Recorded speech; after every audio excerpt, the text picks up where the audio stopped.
Nowadays, when the internet goes down or a train gets delayed out of nowhere, our first reaction is to curse at the router or blame our service provider. It's an automatic reflex. Everybody does it. But what almost nobody stops to think about is that, in reality, it could all be the fault of a 15-foot-tall cybernetic dinosaur trading punches in the middle of the network. That is exactly the kind of crazy energy that defined the childhood of so many people who grew up watching morning cartoons. But this classic monster franchise decided to make a comeback.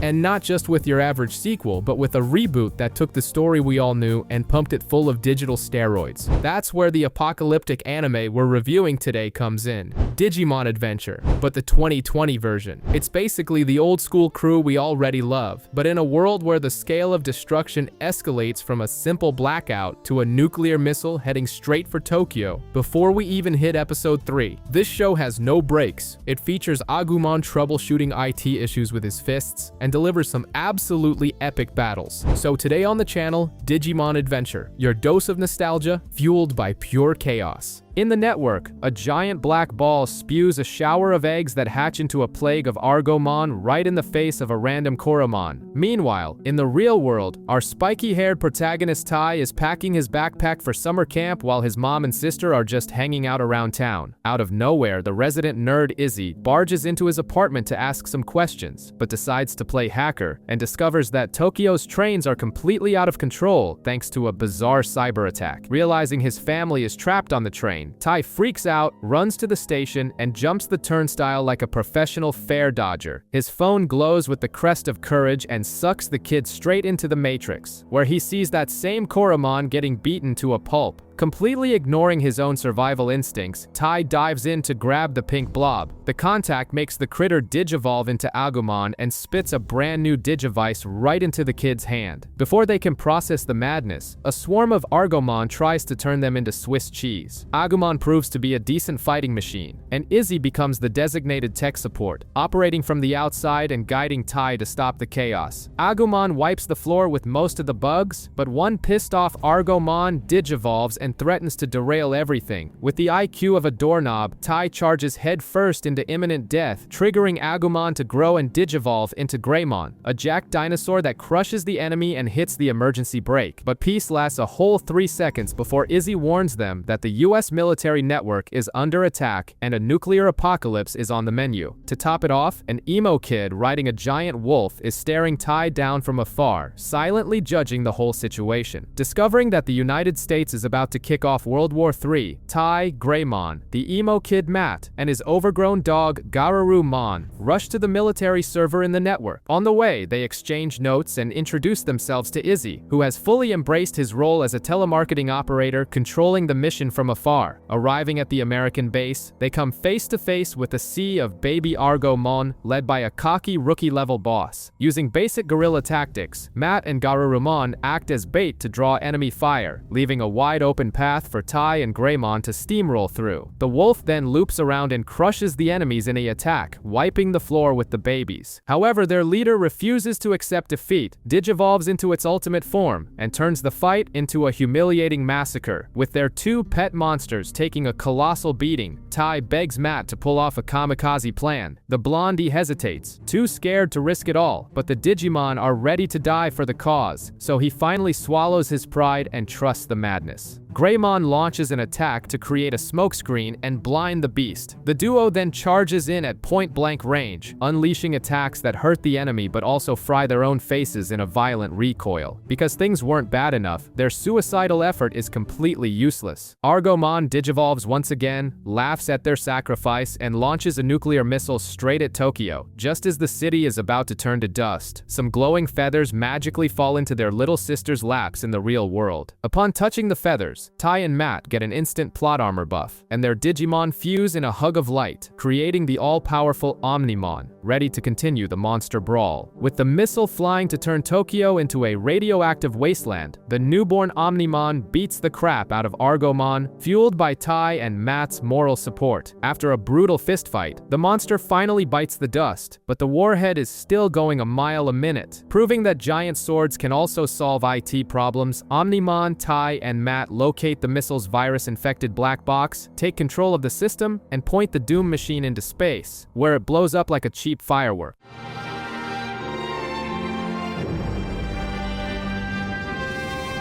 a bizarre rainbow light swallows the explosion, neutralizing the radiation and causing only a basic EMP that fries the locals' electronics and their patients. In the blink of an eye, Tai is spat back out at the train station without his dinosaur holding nothing but his Digivice. He and Izzy update their tragedy status over the phone to confirm that their entire families are still alive. The resident nerd theorizes that the magical explosion cut the Wi-Fi between their world and the network, shipping the kid back home. The infamous summer camp finally happens, and Tai spends the whole time conspiring with Izzy about their virtual pets. While a girl named Sora crosses paths with the group, they brace themselves for the next crisis, which is handed to them on a silver platter when that same black ball, Nagamon, drops another glowing egg. The thing hatches into an Izemon, scatter mode, sucking up energy and blacking out all of Tokyo once again. With chaos restored, the Digivices start beeping non-stop. Tai runs like a madman to find Izzy, and Sora decides to chase them for pure sport. Before anyone can explain the situation, the devices glow and abduct the teenagers back into danger, where Tai finally reunites with his favorite fire lizard walking through the authentic digital world. Tai and Agumon reunite in the middle of nowhere, but our spiky-haired protagonist realizes he lost the nerd Izzy in the process, getting Sora as a consolation prize. Tai's glorified Tamagotchi starts blinking wildly, revealing a code-filled monolith and pointing toward a rainbow mountain, like they're in an episode of My Little Pony. With no Uber available, they go on foot. Halfway there, a pink critter named Biomon bumps into them, desperately fleeing from a giant praying mantis named Snymon. Since the giant insect is totally juiced on steroids and way too strong for them, the group's only logical solution is to throw themselves off a cliff straight into a river. After escaping and drying their butts by the fire, the nerd Izzy makes a FaceTime call straight from the Matrix, showing off that he got himself a pet beetle named Tentomon. He warns them that Tokyo is going down the drain with a massive blackout, so Tai's crew decides to play Bear Grylls and build a raft out of the junk Sora bought at the mall. But the river cruise goes south when they hit some rapids, and an ugly fish named Koalamon decides to have them for dinner. Agumon does his usual thing and digivolves into Greymon, while the giant bug Snymon comes back to try and swallow Biomon whole. Sora decides to play rodeo cowgirl and mount Snymon's back to save her friend, but loses her grip and plummets. Right at the exact moment she's about to kiss the ground, the power of friendship strikes again, making Biomon digivolve into the giant fiery roast chicken, Beardramon. She plucks Snymon clean in midair, while Greymon turns Koalamon into sushi before running out of gas and reverting to his base form. Hitching a ride on the Firebird's back, they fly to the mountain full of weird statues, while a jobless green ogre creeps on them from afar. Meanwhile, Izzy and his beetle are swallowed whole by a giant whale, proving that the nerd's day is going way worse than expected.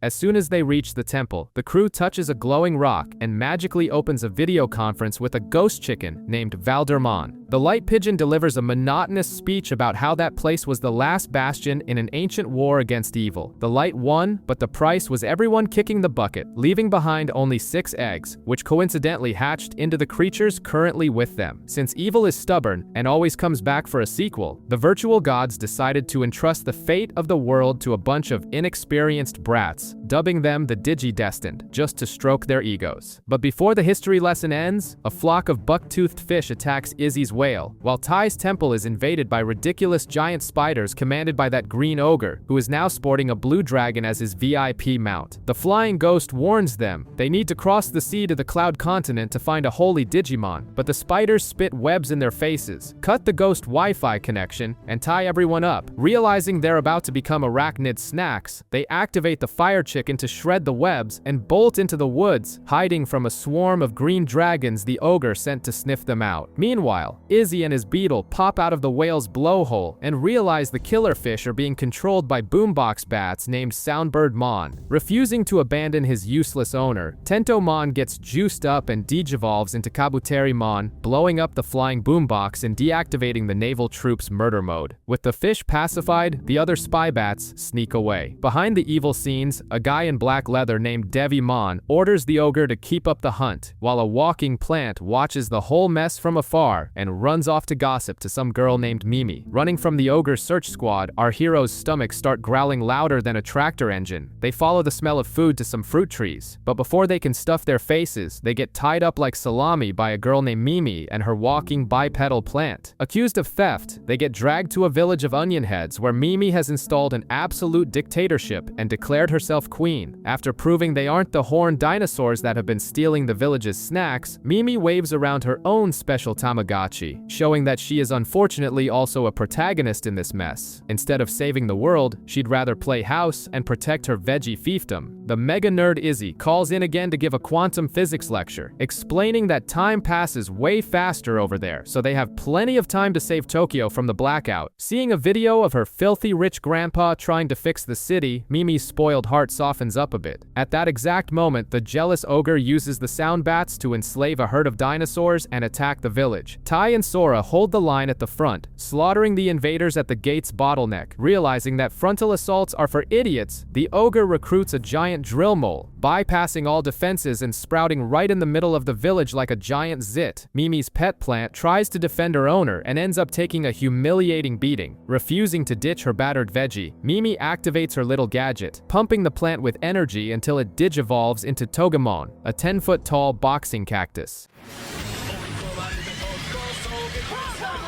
While the cactus punches the mole's lights out, the dinosaur and the flaming chicken beat the crap out of the ogre, who gets his horn snapped off and goes crying all the way home. With peace restored and the onions promising to fight for their own lives, Mimi ditches her plastic crown and joins the slackers on the main quest. The little brats reach the sea, but when they decide to play aerial scouts, an angry whirlpool decides to swallow everyone up. Birdramon gets shot down like a fat pigeon, leaving the group in the water as free snacks for Gesomon and his slippery tentacles. But out of nowhere, a bootleg sea lion named Gomamon rescues the gang and warns them that the giant squid attacks anyone who tries to cross the strait. He also reveals he's partners with a guy named Joe Keto. However, Joe is a cowardly nerd who'd rather bury his face in his books and thinks looking for the holy Digimon is an adult's job. Basically, he rejects his chosen status and his partner with the same ease that you'd reject leaving the house. While the others decide to go fishing for the giant squid by dragging the monster to dry land, Gomamon volunteers to be the live bait. He says he gets his partner's fussiness and trusts the mega nerd, who's eavesdropping on everything like a crybaby stalker. The plan kicks into motion, but Gomamon gets beaten into sushi. Seeing this, Joe finally grows a spine, runs in to save the bait, and pulls the critter out of harm's way. Agumon and Palmon digivolve to deal with the tentacles, but lose the upper hand when Gesomon slips back into the water. In a purely dramatic soap opera moment, Gomamon and Joe pour their hearts out, reminiscing about the time they shared some pleasantries. Joe finally accepts the partnership, unleashing the power for Gomamon to digivolve into Ikakumon. Like a proper hairy sea monster, Ikakumon throws down in an aquatic brawl, manages to fight toe-to-toe in Squidward's turf, and sends the beast down the drain with the help of the others, allowing the walking daycare to continue their journey toward the Cloud Continent with the group's newest crybaby. Guided by a lighthouse's beam, the daycare approaches the Cloud Continent, while Izzy tries to give an update on the chaos in Tokyo before their dial-up internet drops. However, the friendly lighthouse is actually an armored fortress that starts gunning down the kids without mercy. They barely make it to dry land before coming face to face with an army of Tankmon, while Solarmon act as giant flashlights and spotters for Gorillamon, a sniper monkey. When the situation looks like a dead end, the emo kid and his pet wolf, Matt and Gabumon, rescue the crew and hide everyone in a cave. In a lone wolf protagonist fit, Matt decides to infiltrate the base by himself, leaving the gang behind to rest. Meanwhile, the useless Joe tries to surrender to the enemies by raising the white flag of humiliation, but Palmon violently drags him back when the monsters show they couldn't care less about taking prisoners. Seeing the coward in action reminds Tai that he needs to steal the show, so he decides to charge in to take the heat off the emo kid, dragging Agumon, Sora, and Biomon into the crossfire. The other idiots end up exposing themselves by accident, drawing the attention of the armored tanks and clearing the way to the main gate, a dark Tyrannomon pops up like the bouncer from hell, but Beardramon pulls the lizard away while Greymon distracts the sniper monkey, clearing the path for the giant wolf. Getting a front row seat to the gang he ignored saving his hide, Matt's heart of stone melts, making the crest of friendship flash on screen and empower his wolf. Fueled by the power of forced teamwork, he and Garurumon easily obliterate Gorillamon, leaving the rest of the gang to take out the trash. Matt finally swallows his pride and apologizes for being a jerk, and the squad soon discovers a data center with a cracked monolith full of code talking about this so-called holy Digimon. The apocalypse in Tokyo keeps getting worse while Ogremon hops on a sync call with his boss, Devimon. But when the dark suit tells him he's sending backup, the green ogre gets wildly pissed off that his competence is being questioned. Simultaneously, Tai reads intel showing that the dark forces have kidnapped the holy Digimon. While the kids scratch their heads trying to figure out their next step and deciding to look for the enemy base, Ogremon pops out of nowhere and challenges Greymon to a one-on-one duel to reclaim his honor and the piece of horn he lost. But while the dinosaur vs. Shrek brawl is in full swing, a swarm of Cordramon decides to crash the party. Kabuterimon and the nerd Izzy save the gang, but the big bug is completely wiped out after shooting his electric goo. In a twisted moment of honor, Ogremon himself plays defense against the swarm, just to make sure nobody interrupts his intimate punch-out session with Greymon. Just as the two clash with their special attacks in a massive shockwave, Greymon comes out victorious, but a gigantic metal Tyrannomon stomps on screen to ruin the mood. As an ultimate level monster, this bootleg cyborg dinosaur makes the current combatants look like scrawny ants. Despite being on Devimon's payroll, the machine couldn't care less about its co-worker and simply steps on Ogremon like a doormat. Even with Greymon panting with energy, his attacks don't even tickle the beast's armor. Sick of being treated like a rug, Ogremon hits the sacrifice button, punches the scenery to open an escape route for the kids, and charges in a dramatic kamikaze rush straight into Metal Tyrannomon's mouth.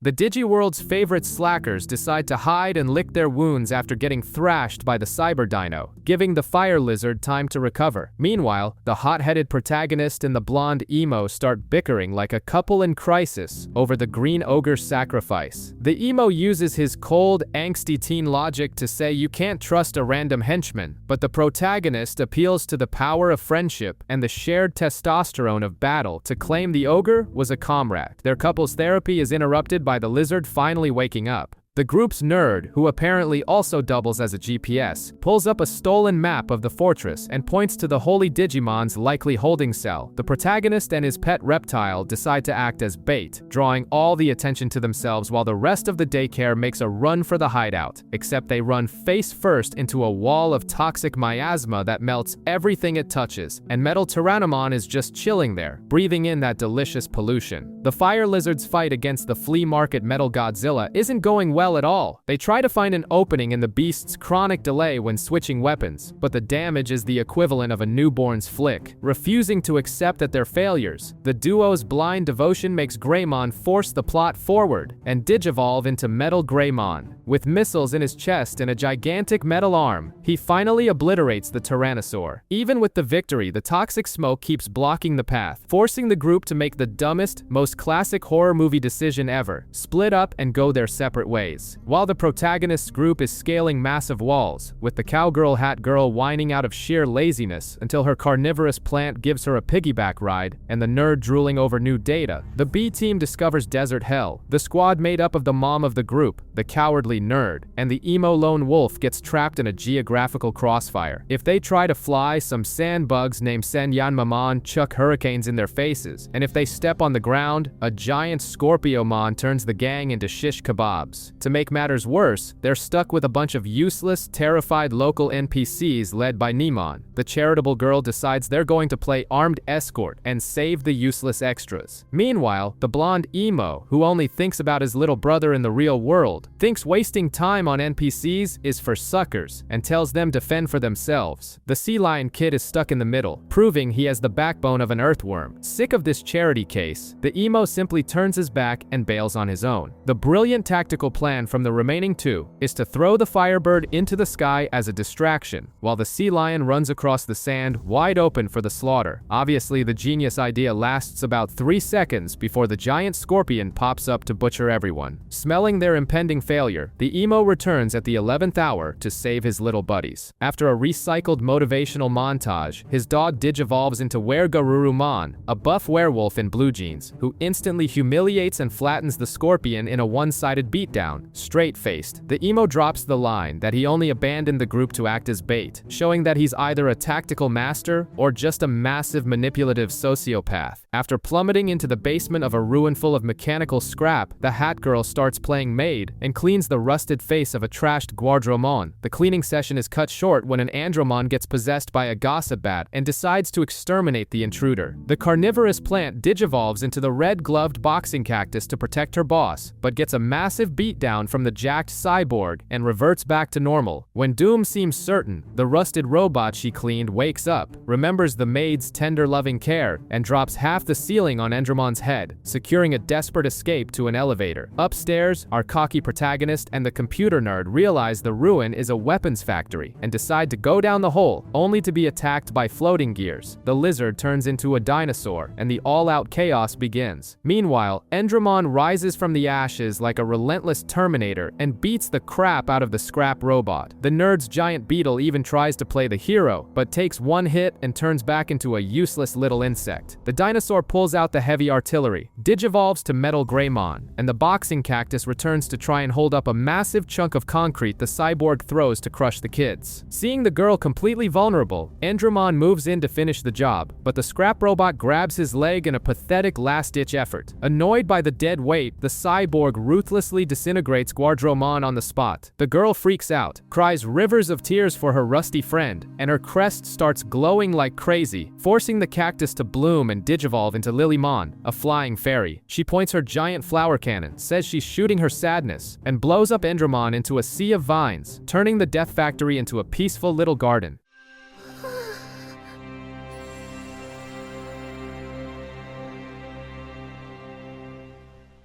The girl leaves a little flower on the robot's grave and moves on like a vengeful florist. Flying through the sky riding a giant firebird, our little gang of brats spots a swarm of metallic bees kidnapping smaller bees and sucking everyone into a giant cybernetic hive named Cannon Beemon. While Sora decides to play hero of the forest, Joe proves his stomach is way too weak for air travel and plummets into the woods with Gomamon, serving as free bait for the killer wasps. Sora and the emo kid Matt start hunting for the barfing boy, but they only find a baby Fanbemon who snitches on the villain's whole pyramid scheme, revealing the prisoners are being converted into Waspmon slaves. When Joe's cries for help echo through the forest as he gets carried off like a sack of potatoes, Matt has the brilliant strategic idea of throwing himself into the garbage chute, getting captured on purpose to infiltrate the enemy base. Inside the giant bee's belly, Gabumon digivolves into Garurumon and soon after grows some swole werewolf fur, taking the form of Were-Garurumon to squash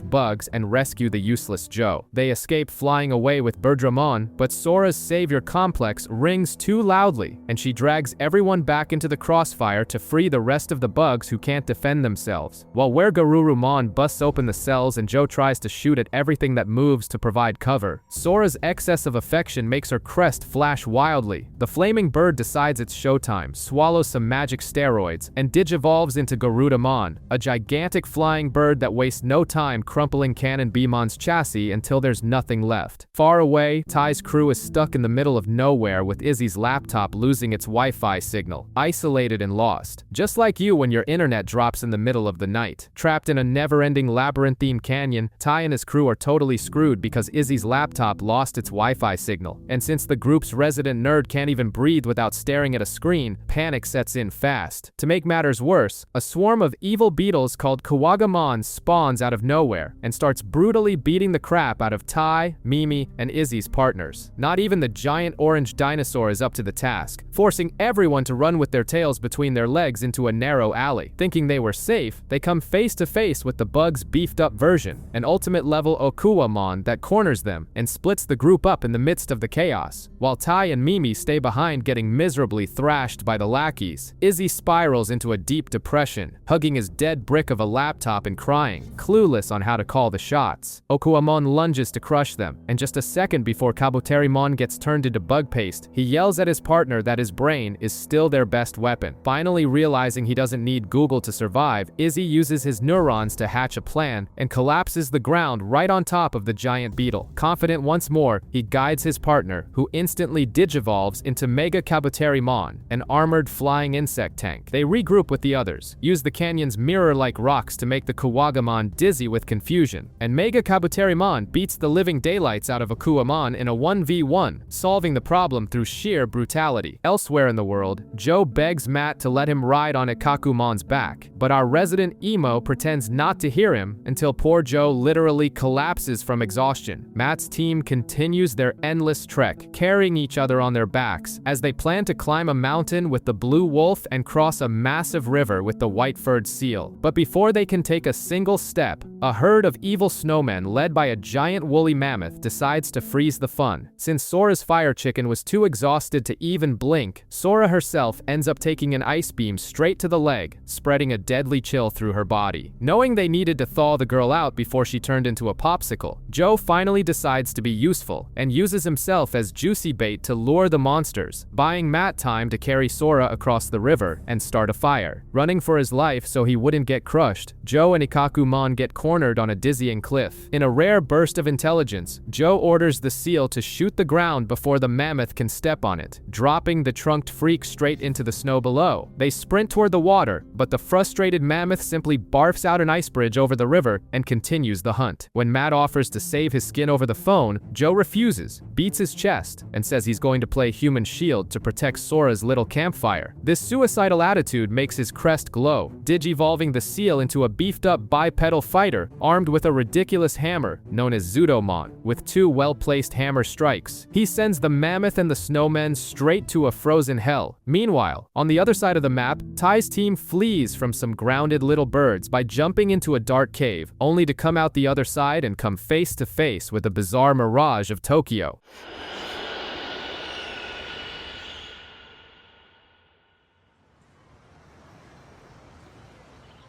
Izzy, the only one there with two working brain cells, immediately suspects this phony piece because the internet refuses to connect, and they haven't even caught a whiff of this so-called holy Digimon. But the preppy Mimi flips out with joy, completely ignoring all warnings of imminent danger, and decides that the global priority is stuffing her face with burgers at Burger Jack. While Tai suggests doing the bare minimum and going home to check on their families, Mimi drags her pet plant into the subway, only to end up walking in circles in an endless loop of geographical humiliation.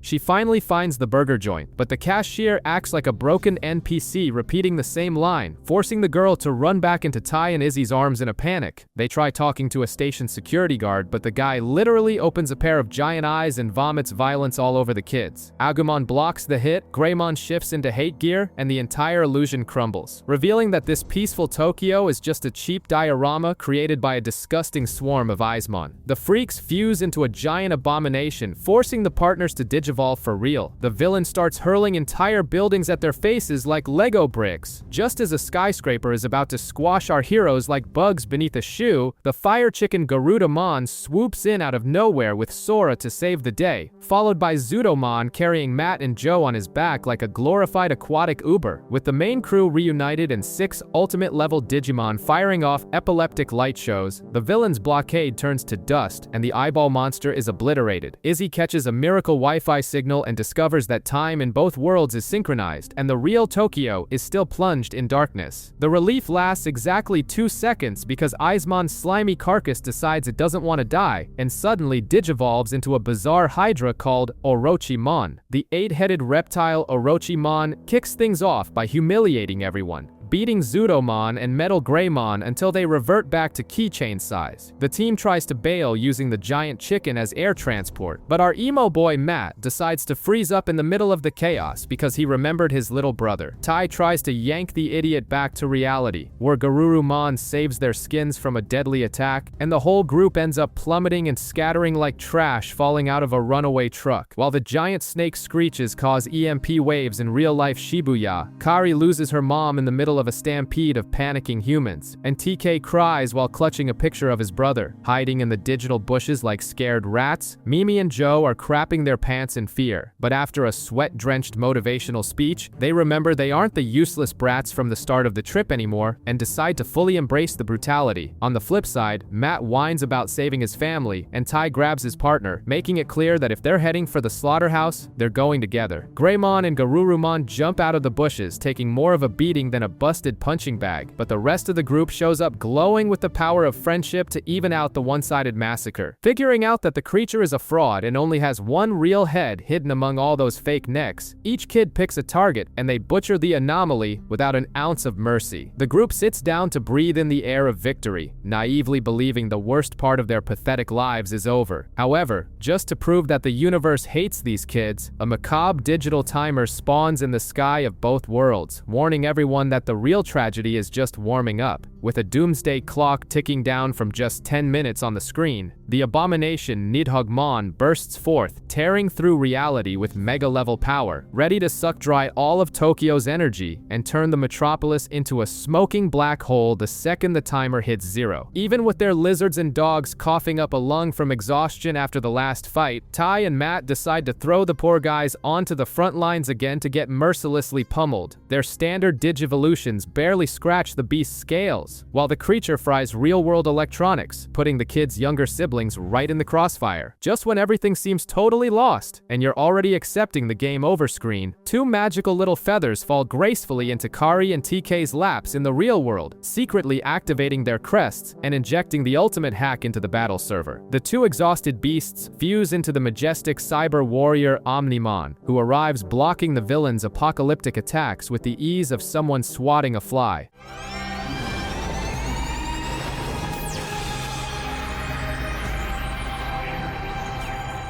Seeing that the brute force tactic failed, Nidhogg swallows the rest of the Japanese capital's energy and barfs out a colossal beam of mass destruction right at them. But Omnimon doesn't give a crap about the laws of thermodynamics. He tears the laser in half with his blade and slices the monster into total annihilation, stopping the clock with a ridiculous 6 seconds left before tragedy struck. Tokyo's lights turn back on, the fake world illusion disintegrates into ashes, and the group thinks they can finally take a nap. Except the universe decides to spit in their faces, and the clock magically resets to absolute zero. A violent crack tears through the fabric of space-time and swallows Sora, Mimi, Joe, and Izzy into a bottomless pit. Ty and Matt cling to the giant warrior so they don't turn into cosmic dust, only to see the big bad villain Digimon spawn in the sky as a pathetic sand hologram, spouting recycled villain cliches about how the darkness will devour everything. With the team split up again, and chaos reigning, the two boys realize they're going to have to burn some shoe leather to rescue their useless friends, while the demon lord laughs at them from the comfort of his cave. Ty and Matt are left to rot in the middle of a miserable desert while the rest of the group gets sucked through a black hole and spat back out into the real world. Izzy the nerd catches a god-tier Wi-Fi signal and calls Ty, revealing that their pet partners have disappeared. Izzy is then forced into the most awkward encounter possible with Ty's mom, who casually dumps her youngest daughter and a cat carrier on them without even asking if her own son is still breathing. Anime mom priorities never fail to surprise. Meanwhile, in the digital dumpster, Ty and Matt bump into Bulbmon, a giant metallic cylinder with legs. Minotaurmon sends a battalion of masked goons to beat up the kids, but before the smackdown begins, everyone's favorite furry hero makes his entrance. Leomon shows up riding a giant bird in classic Wild West style, backed up by a ninja penguin and a cute stuffed animal, dispatching the extras with ease. After feeding the brats, Leomon dumps all the exposition on the table, blaming the resident goth, Devimon, for corrupting the entire internet. He warns them that Bulbmon is transporting a highly valuable cargo that everyone wants to steal. Our heroes invade the machine's belly, where Minotaurmon summons a roided-up bull to keep Greymon busy, while he works out his frustrations in a sweaty fistfight with Leomon. Ty pumps energy into his overgrown lizard to defeat the bull, and Leomon finishes off the Minotaur by crushing him with his fist of the Beast King. Tearing open the precious package expecting the salvation of the world, they get a massive letdown. It's just TK, Matt's crybaby little brother.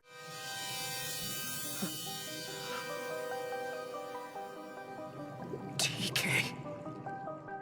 The camera then cuts to a jacked angel tightly bound by shadowy tentacles, just waiting for his turn to enter the plot. The family reunion lasts exactly 2 seconds before a giant demonic vulture named Velgamon decides to vacuum defenseless TK up into the sky, destroying Bulbmon's carcass in the process, while Leomon offers himself up as a sacrificial lamb to hold off some useless mechanical dragon along the way. Greymon and Garurumon finally hit digital puberty. They hit their ultimate forms, getting covered in spikes and armor to chase after the kidnapper bird. Back in the real world, the rest of the cast deals with true terror. Furious moms pissed off about their 3-day disappearance, but the boredom of being grounded is interrupted when their lost little monsters call straight from the dial-up internet, asking for a rescue in the middle of an empty server and begging for help. Back in the unforgiving desert, the dynamic duo mounts Metal Greymon's giant missile in a suicidal rodeo cosplay to catch up to the flying vulture. They rip TK out of his bubble of darkness, causing the kid's forehead to glow with his holy crest. Exactly as gravity prepares to splatter the kids on the ground, a muscular angel pops out of nowhere, shining brighter than a car's high beams. Enjamon grabs the kid's hand, hands him a new plastic toy, and blasts his divine light all over the wolf and the cyborg, pumping them with enough power to decimate Velgamon. But the glory is short-lived. Enjamon burns through all his life energy in 5 seconds and shrinks down into a smooth, defenseless Digi-Egg. Before anyone can celebrate, a generic Dark Knight flies by and brazenly steals the egg, leaving the brothers gaping and absolutely empty-handed once again. With the holy egg stolen right from under their noses, the group goes into frantic pursuit mode until they stumble upon Devimon's castle, which just so happens to have a giant moat full of toxic sludge. The Master of Darkness wiggles his magic fingers and barfs out Splashmon from the black sewer to do his dirty work. Matt, at the peak of his brotherly responsibility, tells his useless little brother to go hide in a hole somewhere while the dinosaurs and wolves digivolve again to beat up the demonic Jello. Over in the human world, the other kids pay the price for skipping school. Joe gets the scolding of a lifetime from his neurotic mom, but gets a bug-out bag from his own brother, setting the stage for him to become an outlaw. Meanwhile, Izzy the nerd updates everyone's virtual devices via Wi-Fi to deal with cyber octopuses, hacking real-world ships. Back to the main beatdown, Splashmon is wiping the dirty floor with the frontliners' faces, where Garurumon takes such a beating that he loses his muscles and reverts to a shivering naked dog. Metal Greymon suffers the same fate and is mercilessly dragged into the toxic miasma soup. While TK plays hide-and-seek with a giant eyeball underground, Tai activates his suicidal protagonist mode and dives into the black goo to touch his wounded partner. This absurd courage hacks the system, making the device glow intensely, and grafting a gigantic plasma cannon onto Metal Greymon's right arm. With his new phallic tool of destruction, he obliterates Splashmon from the face of the code. As if the weirdness weren't already overflowing, TK resurfaces riding on the back of a colossal turtle, which politely opens its own head like a convertible to swallow our heroes. While Tai and his gang of loafers take a stroll through the bowels of Eldradi Mon, which just happens to be a colossal turtle acting as an Airbnb for Devimon's goons. TK's intuition goes off like a radar seeking Enjamon's stolen egg, but before they can get there, a flock of Chikurimon decides to jump the kid's neck, forcing Gabumon to play private security. Meanwhile, in the real world, Sora and Izzy watch crazed oil tankers play bumper cars, while Mimi and Joe face this franchise's true final boss, a traffic jam and several flights of stairs. Back to what matters, the group finally corners Skull Knight Mon holding the holy egg, but Devimon emerges from the shadows, announcing he's going to plunge that giant egg into darkness and send little TK 6 feet under. Agumon and Gabumon try to do something useful, but they get kicked away with the ease of someone crumpling a piece of paper. Feeling the pressure, they digivolve to their ultimate forms, forcing Devimon to pump Skull Knight Mon full of steroids, transforming the guy into the fearsome Dark Knight Mon.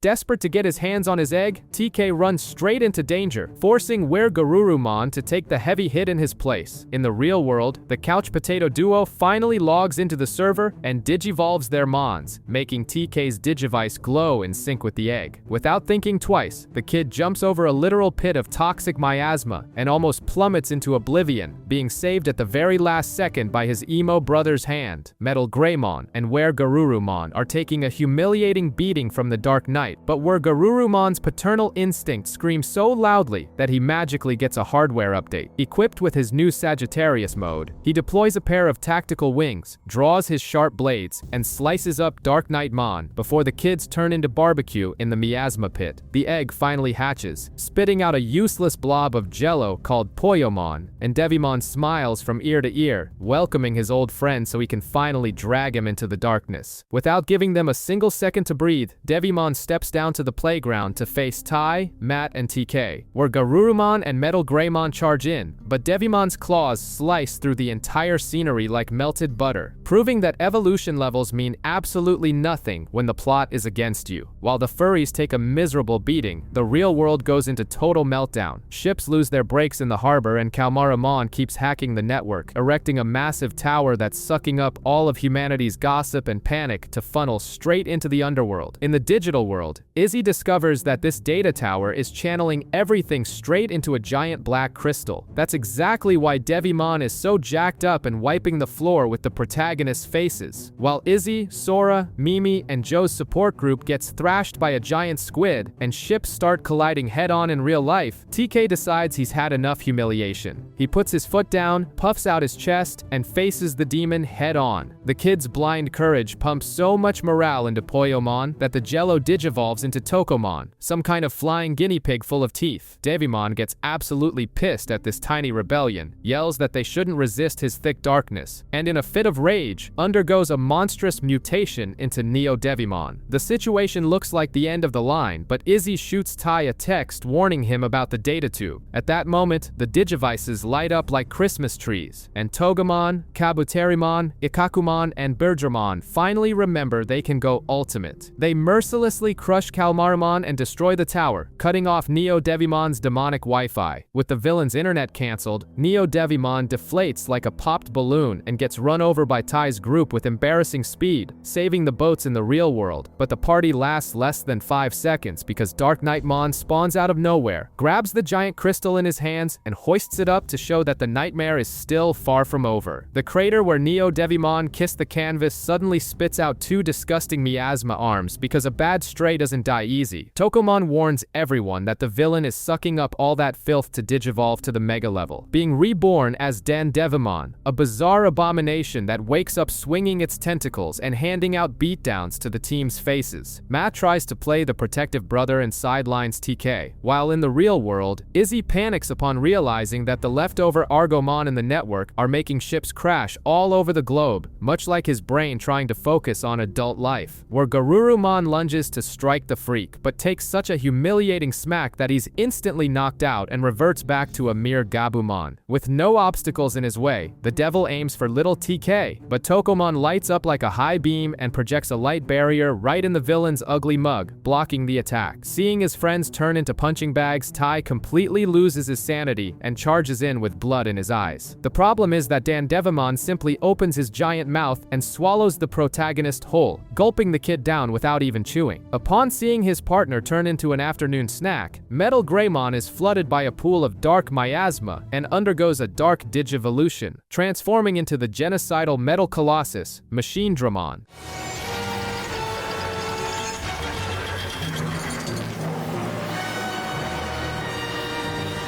The killing machine starts obliterating the scenery completely out of control. Seeing the unbridled mess, Tokomon uses Enjimon's mental internet to project TK's soul straight into Tai's partner's consciousness. Screaming at the dinosaur not to let rage swallow his reason, the shock therapy works immediately. A blinding ball of light erupts from within the out-of-control Machine Dramon's chest, revealing the glorious silhouette of War Greymon. He tears through the skies, vaporizes Dan Devimon off the face of the digital world, and rescues a thoroughly slobbered but alive Tai from the monster's guts. With momentary peace restored, Tokomon finally digivolves into the beloved Patamon, but the relief quickly goes down the drain because Agumon complains his stomach is rumbling. At the exact moment, the entire ground starts shaking violently beneath all their feet. As an earthquake rocks the digital world, a colossal geriatric turtle named Eldradimon decides to slowly sink into a toxic mud bath. In the real world, humanity is playing bumper cars with cargo ships, proving that World War III could break out at any moment out of sheer incompetence. Back to the magic cloud where the spiky-haired protagonist and his band of misfits are plummeting, gravity finally collects its toll. Agumon and Gabumon suffer from premature evolutionary impotence, whining that they're too exhausted to digivolve and save their own skins. While Izzy tries to act as IT support, discovering that a bunch of jelly blobs called Zurumon are causing the naval chaos, Kari simply spawns out of nowhere next to Sora, ignoring the laws of physics as if the world were her own backyard. But there's no time for logic because Tai's group keeps falling toward their imminent death. Suddenly, a swarm of giant mutant metal balls called Mamamon decides to swallow the turtle mid-freefall. Lucky for them, Leomon shows up riding a flock of exotic birds to crash the funeral. Hearing the big turtle's groans for help, Tai and the muscular lion come up with the most stupidly brilliant plan of the day. Mysteriously cured of their evolutionary erectile dysfunction, the digital partners suddenly digivolve, punching the metal balls toward the ocean to use them as a giant air mattress. The giant turtle crushes the poor Mamamons into the sea, surviving the impact with the grace of a flying brick, while Izzy finally figures out how to stop the boats from causing the apocalypse in the real world. After spending his whole life floating around, our protagonist finally looks through a telescope and realizes he was on a cloud, proving his brain is as smooth and polished as yours. While Leomon dictates the obvious about moving forward, the wildness of nature kicks in with a starving Seadramon swallowing a giant crustacean whole and digivolving into Waru Seadramon right after digesting its snack. In the real world, Izzy decides to act like the ultimate nerd, ignoring the army of data-eating babies to simply run an update patch on the ship's GPS and prevent the end of the world. The angry new sea snake decides that little TK looks like a crunchy snack and goes on the attack. In record time, the partners overcome their exhaustion and digivolve to prevent the kid from being swallowed. The problem is that the monster cries for help, calling a gigantic Mega Seadramon to the feast. Amidst the chaos, the protagonist falls off a cliff straight to the bottom of the ocean, apparently discovering he has lungs of steel, seeing as he holds his breath longer than an amphibious mutant. In the real world, the digital jellyfishes evaporate out of nowhere. That's when the protagonist's sister turns into a divine light bulb, shining intensely and teleporting all the humans straight to the digital world with the sheer power of plot armor. Back at the bottom of the sea, Tai's toy blinks crazily. Greymon frantically rides the aquatic creature to the surface, while the hulking Zudomon shows up to fish out the drowned boy. The team finally reunites on a chaotic beach, and when the bewildered protagonist asks what the hell his little sister is doing there, she simply says she was called, delivering the maximum possible level of vagueness. Sailing on the back of the traumatized turtle, our beloved IT support Izzy sends out a magical software update, unlocking the database and turning the Digivices into a portable encyclopedia. Meanwhile, the Black Cloud corrupts NASA in the real world, blowing up an entire rocket and proving that government firewalls are useless. Black lightning storms start bombarding the group, and Leomon tries to punch the electricity with his bare hands, ensuring his life expectancy remains an absolute joke. The little monsters hastily digivolve and carry the kids through the air to a new continent that is literally infested with Tortomons. But the peace lasts less than your dignity, because a bizarre Groundramon sprouts from the ground and starts swallowing the turtles whole to gain muscle mass. Realizing that the dirt-eating dragon wants to turn everyone into dinner, the spiky-haired kid orders the attack. The entire supporting cast pours out their energy, sparking a festival of super digivolutions until the battlefield turns into a monstrous ultimate-level zoo. Surprisingly, 6 gigantic beasts get their asses kicked by a single overgrown gecko, where Garurumon pulls out his special mode, shooting lasers everywhere, until the protagonist remembers he also has a new toy. Metal Greymon shoves his hard, massive cannon straight into the dragon's moist throat and unloads everything, blowing the creature up from the inside out in a climax of destruction.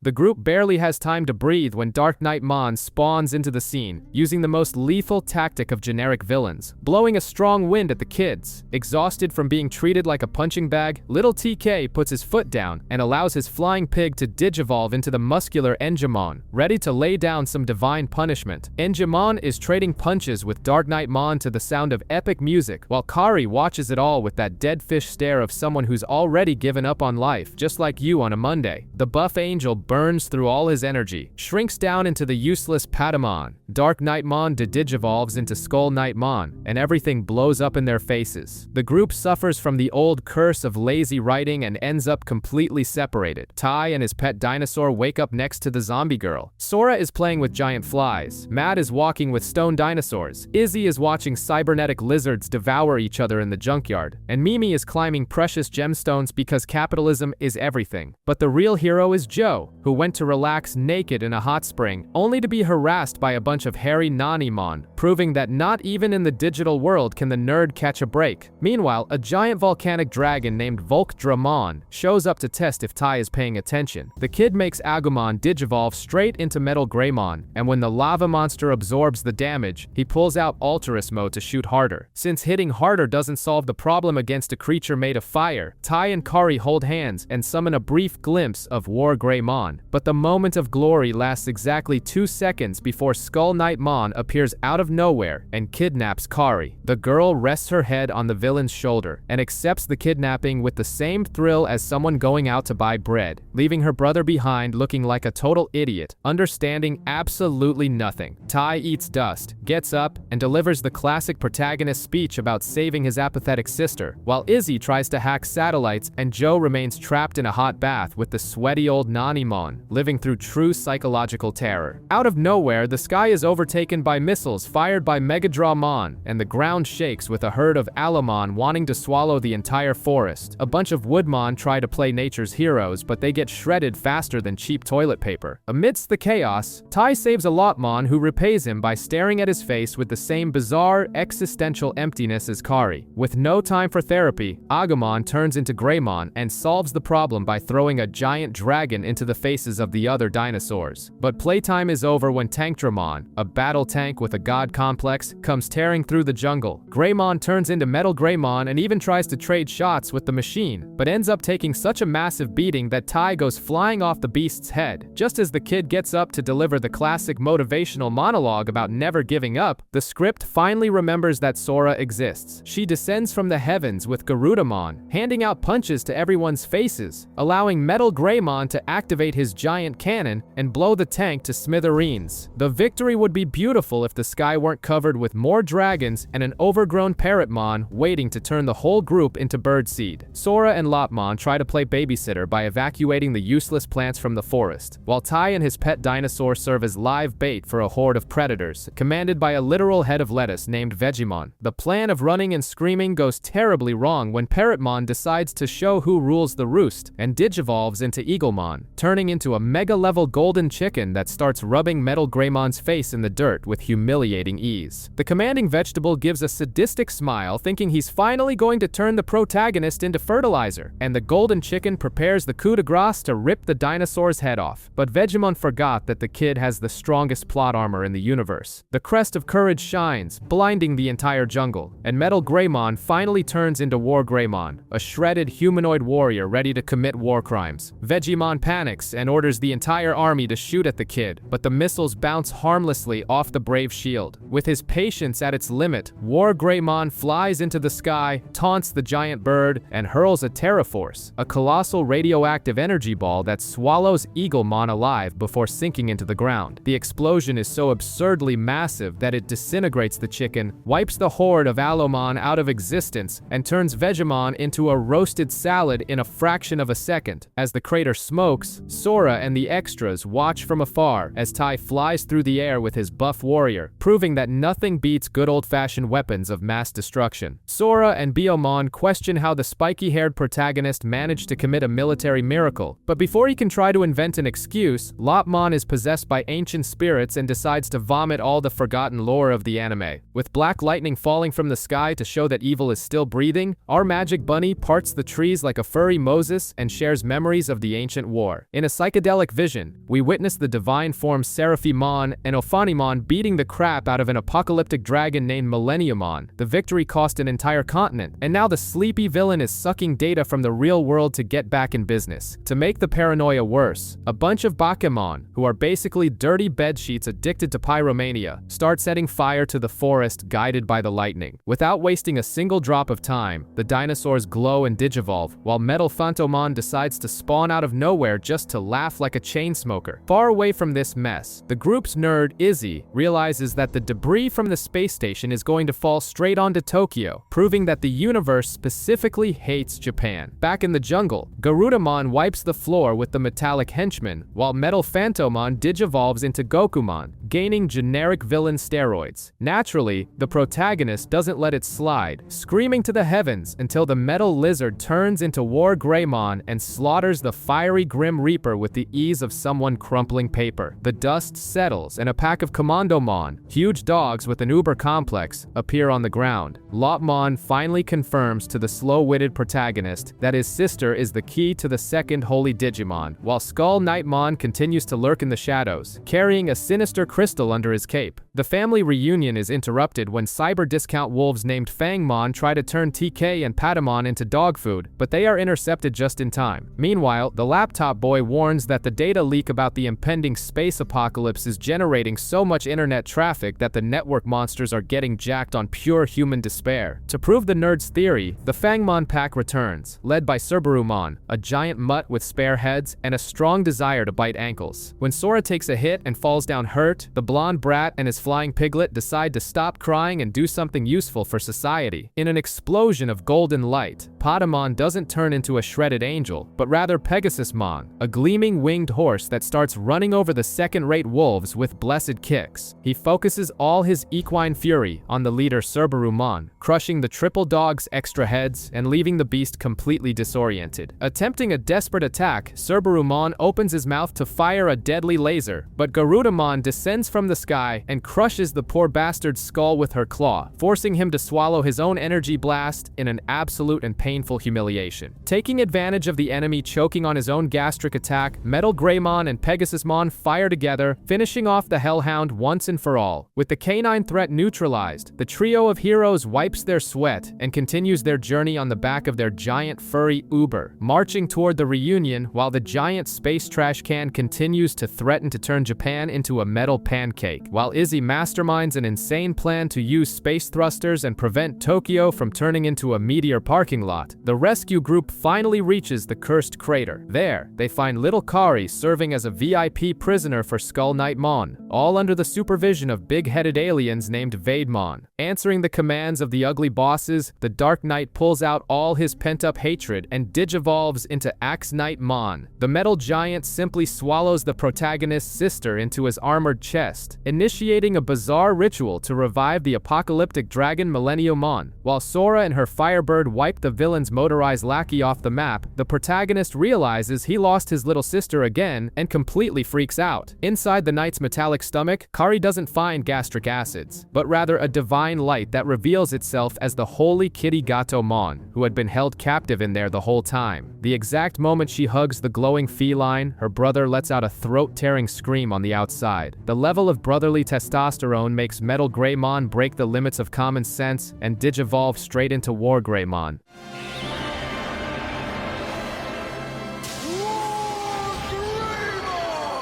The Golden Warrior doesn't think twice before performing a forced C-section on Axe Knightmon's chest, rescuing the two girls unharmed before turning the villain's dark armor into smoking scrap metal with a massive explosion. The satanic ritual is cancelled due to a lack of sacrifice, and the Vademons flee, muttering that they'll try to destroy the world on a day with better weather. As the dust settles, the White Cat officially introduces herself as the holy partner everyone was looking for, leaving the troop ready to hunt down the rest of the scattered cast. The Holy Cat Gatomon is finally on the team, but she acts like a try-hard gamer carrying dead weight on an escort mission, treating Kari less like a partner and more like a fragile backpack. The team arrives at a random underwater city full of refugees from the ancient war, who decided to live at the bottom of the sea to escape the surface fights. The local security, commanded by the Monbomon, is a total failure, and soon a flock of Monterey-mon invades the place looking for trouble and destruction. Completely blinded by her unhealthy obsession with stopping Millennium Millenniumon's return. Gatomon attacks everything in sight and leaves Kari twiddling her thumbs in the rear. Meanwhile, Kari suddenly decides to act like a normal 8-year-old and abandons her possessed zombie phase, just wanting to stay glued to her pet kitty, exactly like you do with stray animals because humans reject you. The vibe gets more tense than a run-in with an ex, but mandatory couples therapy arrives in the shape of a gigantic Scorpio-mon, ready to obliterate them both. The cat finally swallows her own feline pride and realizes that taking a beating alone is pure stupidity. When Kari embraces the virtual pet's genocidal crusade and Gatomon finally agrees to share the kill credits, the two synchronize perfectly. Together, they ruthlessly massacre the giant crustacean, proving that the true power of friendship lies in the ability to beat up your enemies as a duo. The aquatic Uber Komondomon continues its journey at the bottom of the sea until it's intercepted by Chikurimon and an Ibidramon that immediately gets a sick upgrade into Gusokumon. Seeing the roided-out crustacean, Gatomon has a panic attack, remembering her terrible emo goth phase as Skull Knightmon's prisoner, and freezes in fear, leaving Metal Greymon with the task of doing the dirty work and crushing the beast without breaking a sweat. Meanwhile, in the real world, the ultimate nerd Izzy realizes that the International Space Station is plummeting straight toward Tokyo because apparently the universe hates Japan. Back in the giant aquarium in the digital world, the group stumbles upon the source of the evil energy and takes an absurdly violent surprise tackle from Marine Devimon. The demon spews miasma right in Gatomon's face, getting the cat so high on darkness that she goes back to being Millenniumon's submissive lapdog, summoning an evil hologram of Axe Knightmon to hand out a free beatdown to her own team. Before the team is obliterated by the feline betrayal, Kari shines her purifying light in her partner's face and cures her depression with pure emotional shock therapy. With her traumas overcome by the power of the script, the stray cat reaches her divine ultimate form, Enjoomon. Using all her celestial power, she disintegrates Marine Devimon and the fragment of Millenniumon with the ease of someone throwing trash in the bin. With the water clean and the transport heading back to the surface, Izzy calls Tai to let him know he has a lunatic plan to stop the space station from crushing humanity's head. While the International Space Station dives towards Tokyo to pull off the biggest apocalyptic meteor cosplay in history, and world governments cry in despair, our team of slackers meets up with Izzy and his pet bug. The kid reveals that they need to invade a gigantic cybernetic pillar of light and intercept the parasitic Zuru-mon, who are using the network to drop the ship on the population's heads. They arrive at the broadband internet tower under pure time pressure, but are greeted with extreme violence by a swarm of Blade Kawagamon, led by the colossal Metalife Kawagamon. The support squad with Kabuterimon, Pegasusmon, and Garudamon even tries to hold the line, but Metal Greymon takes such a humiliating beating from the Metal Beetle that he decides to break all the rules of his own biology. Refusing to accept defeat, the dinosaur undergoes a bizarre mutation fueled by Tai's rage and reaches the alternative megaform of Blitz Greymon. He turns into an absurd cybernetic shock tank that grinds up the army of swordsman insects with pure electrical ignorance. Taking advantage of the fact that the red brute is busy deboning the enemy trash, Tai tells Izzy and Mega Kabuterimon to run straight for the main router. Trusting blindly in his own massive intellect, Izzy gives the command and his armored beetle fires a massive blast that disintegrates the network connection, sending the Zurumon straight to data hell. Without the gelatinous hackers in control, the space station miraculously goes off course and falls into Tokyo Bay as harmless scrap metal, sparing the city from turning into cosmic dust, while the human news celebrates the miracle without having the slightest clue who actually saved them. The space threat turns to dust, and our bunch of kids decides to finally camp out to catch their breath. But since peace is a non-existent concept in this world, Tai and Sora get separated from the gang and end up right in the territory of everyone's favorite capitalist preppy girl. They find Mimi flaunting a mountain of precious stones while making friends with Gotsumon and Golemon, looking like an heiress enjoying her vacation. But the corporate binge ends when she discovers that in a castle right next door, a bunch of Gotsumon are being enslaved in the mine to extract stones for the Goblimon. Channeling the ghost of her businessman grandfather and HR's teachings on how to treat employees, Mimi combusts with fury and decides to do an aggressive audit of the enemy base. Sora serves as bait to distract the idiot guards, while Tai, Mimi, and Golemon invade the management office and find the CEO of the operation, Gogmamon. This giant boulder reveals that he spends all day swallowing stones and chewing up his own stone employees to get stronger. Golemon and Togemon try to teach him a moral lesson with their fists, but they get beaten miserably. Mimi's indignation at seeing this terrible people management hits its its peak, and this labor fury makes Togemon digivolve into Lilymon. Using the most capitalist thing possible, a diamond, Lilymon weakens the oppressive boss and obliterates the beast once and for all. With the leader's death, the cowardly henchmen run away with their tails between their legs. Mimi then promotes Golemon to manager of the Rock Branch and delivers a cheesy speech saying that a company also means friends, before jumping onto Commandomon with the others to bail out of there. While the gang was playing construction worker on the top floor, Gabumon got kidnapped by a furry devil named Mephistomon, who intends to use our pet wolf as a macabre sacrifice for a giant piece of Millenniumon's crystal. Apparently, Gabumon tried to play hero against some zombie Troopmon to let Matt escape unharmed, and now he's paying the price. Fortunately, our edgy blonde bumps into Joe and Gomamon, who are finally done cooking in a hot spring and are ready for action. They set up a foolproof plan where Ikakumon serves as heavy artillery to draw the attention of the living dead, giving Matt room to play mountain climber while dodging fire lizards patrolling the mountain. But Mephistomon isn't a complete idiot and starts spewing spells to fend off the rescue. That's when Joe decides that the best weapon against black magic is the educational system. He goes into a bizarre meditative trance and starts regurgitating information from his own textbooks, dominating the minds of the entire enemy army with just the power of academic boredom and turning the zombies and lizards into his personal doormats.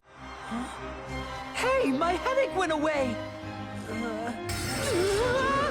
Matt finally reaches the altar, only to realize that now the two of them are about to turn into sacrificial barbecue. But since the power of plot armor is stronger than ancient magic, Matt's will to protect his pet breaks the satanic seal. Gabumon gets an upgrade out of nowhere, digivolving into Were Garurumon Sagittarius mode, and with a single sharp strike, he slices Mephistomon apart, destroys the giant crystal, and even puts out all the fire in the area like a premium firefighter. Soon after, with the zombies still swearing absolute loyalty to the group's nerd, the rest of the gang finally arrives catching a ride, reuniting the whole squad again for the next disaster. With the squad finally complete, our bunch of slackers decides to park Commandomon at a digital convenience stop to stuff their faces with fast food junk served by a Burgermon and disgusting insect waiters. Meanwhile, their furry transport gets a VIP wash from a bunny named Lunamon, and the kids decide to scrub the beast's organic bodywork like good car washers. At the diner, Joe throws a psychotic fit because no one is appreciating his side of french fries. But soon, a walking bucket of grease named Potamon shows up to swallow the carbs and steal the scene. The chubby happiness is short-lived, as Burgermon drops the bomb that fries have been cancelled from the menu. The news hits Potamon like a kick to the stomach, causing the creature to have a hysterical meltdown and digivolve into Jagamon, a giant mutant potato that starts destroying everything in its path like a crazed fast food Karen. During the chaos, Joe drops his own fries, and when the potato monster vacuums them off the floor, our genius discovers that the giant beast is actually the addicted customer from before. Desperate to save the source of deep-fried goodness, Joe begs for help. He has Ikakumon digivolve into Zudomon and pulls off a completely exaggerated combo, asking Enjewomon to shoot a celestial arrow at the walrus's hammer to make the beatdown holy. With a blessed hammer strike straight to the furious vegetable's head, Joe manages to hard reset the potato's brain. In the end, Burgermon uses Jagamon's own carbs to create new fry recipes, stuffing the monster with food until he gets docile again. With the soap stock replenished by Lunamon, our troop mounts the fur bus once more and goes back to traveling towards nothing. While the useless brats take yet another breather, a floating island pops out of nowhere in the sky and starts spitting delicious fruits right in their faces. Curious to see if there's more of this space dessert up there, Tai and Sora go up to investigate with their flying and bipedal dinosaurs, while the other idiots down below stare at a fridge that fell from the sky, just like you staring at yours at 3 in the morning. Reaching the top, the dynamic duo finds an entire jungle and comes face to face with some giant mosquitoes called Flymon, who are kidnapping these pathetic round critters called Pomomon. After saving one of these losers, they discover the worst atrocity in this world. The Pomomon are being stuffed into a giant phallic tree that sucks them dry and turns their flesh into juicy berries for the mosquito leader Toropiamon. Revolted by this critter juice Bruuce factory. Tai and his giant reptile try to play hero, but they slip, fall straight into the tree hole, and are immediately turned into a fruity snack, proving that the protagonist's IQ is on par with a papaya. Desperate to save her friend's ass, Sora has Birdramon turn into a roided-up chicken called Garudamon to hold off Teropiamon's fury while she tries to peel Tai out of this embarrassing situation. Inspired by the screaming, the Pomamon decide to stop crying, save their little friends, and help Sora squash a cheeky Flymon. Finally free from their fruit salad state, Tai and Metal Greymon join forces with the rest of the gang and blast the mosquito leader out of existence.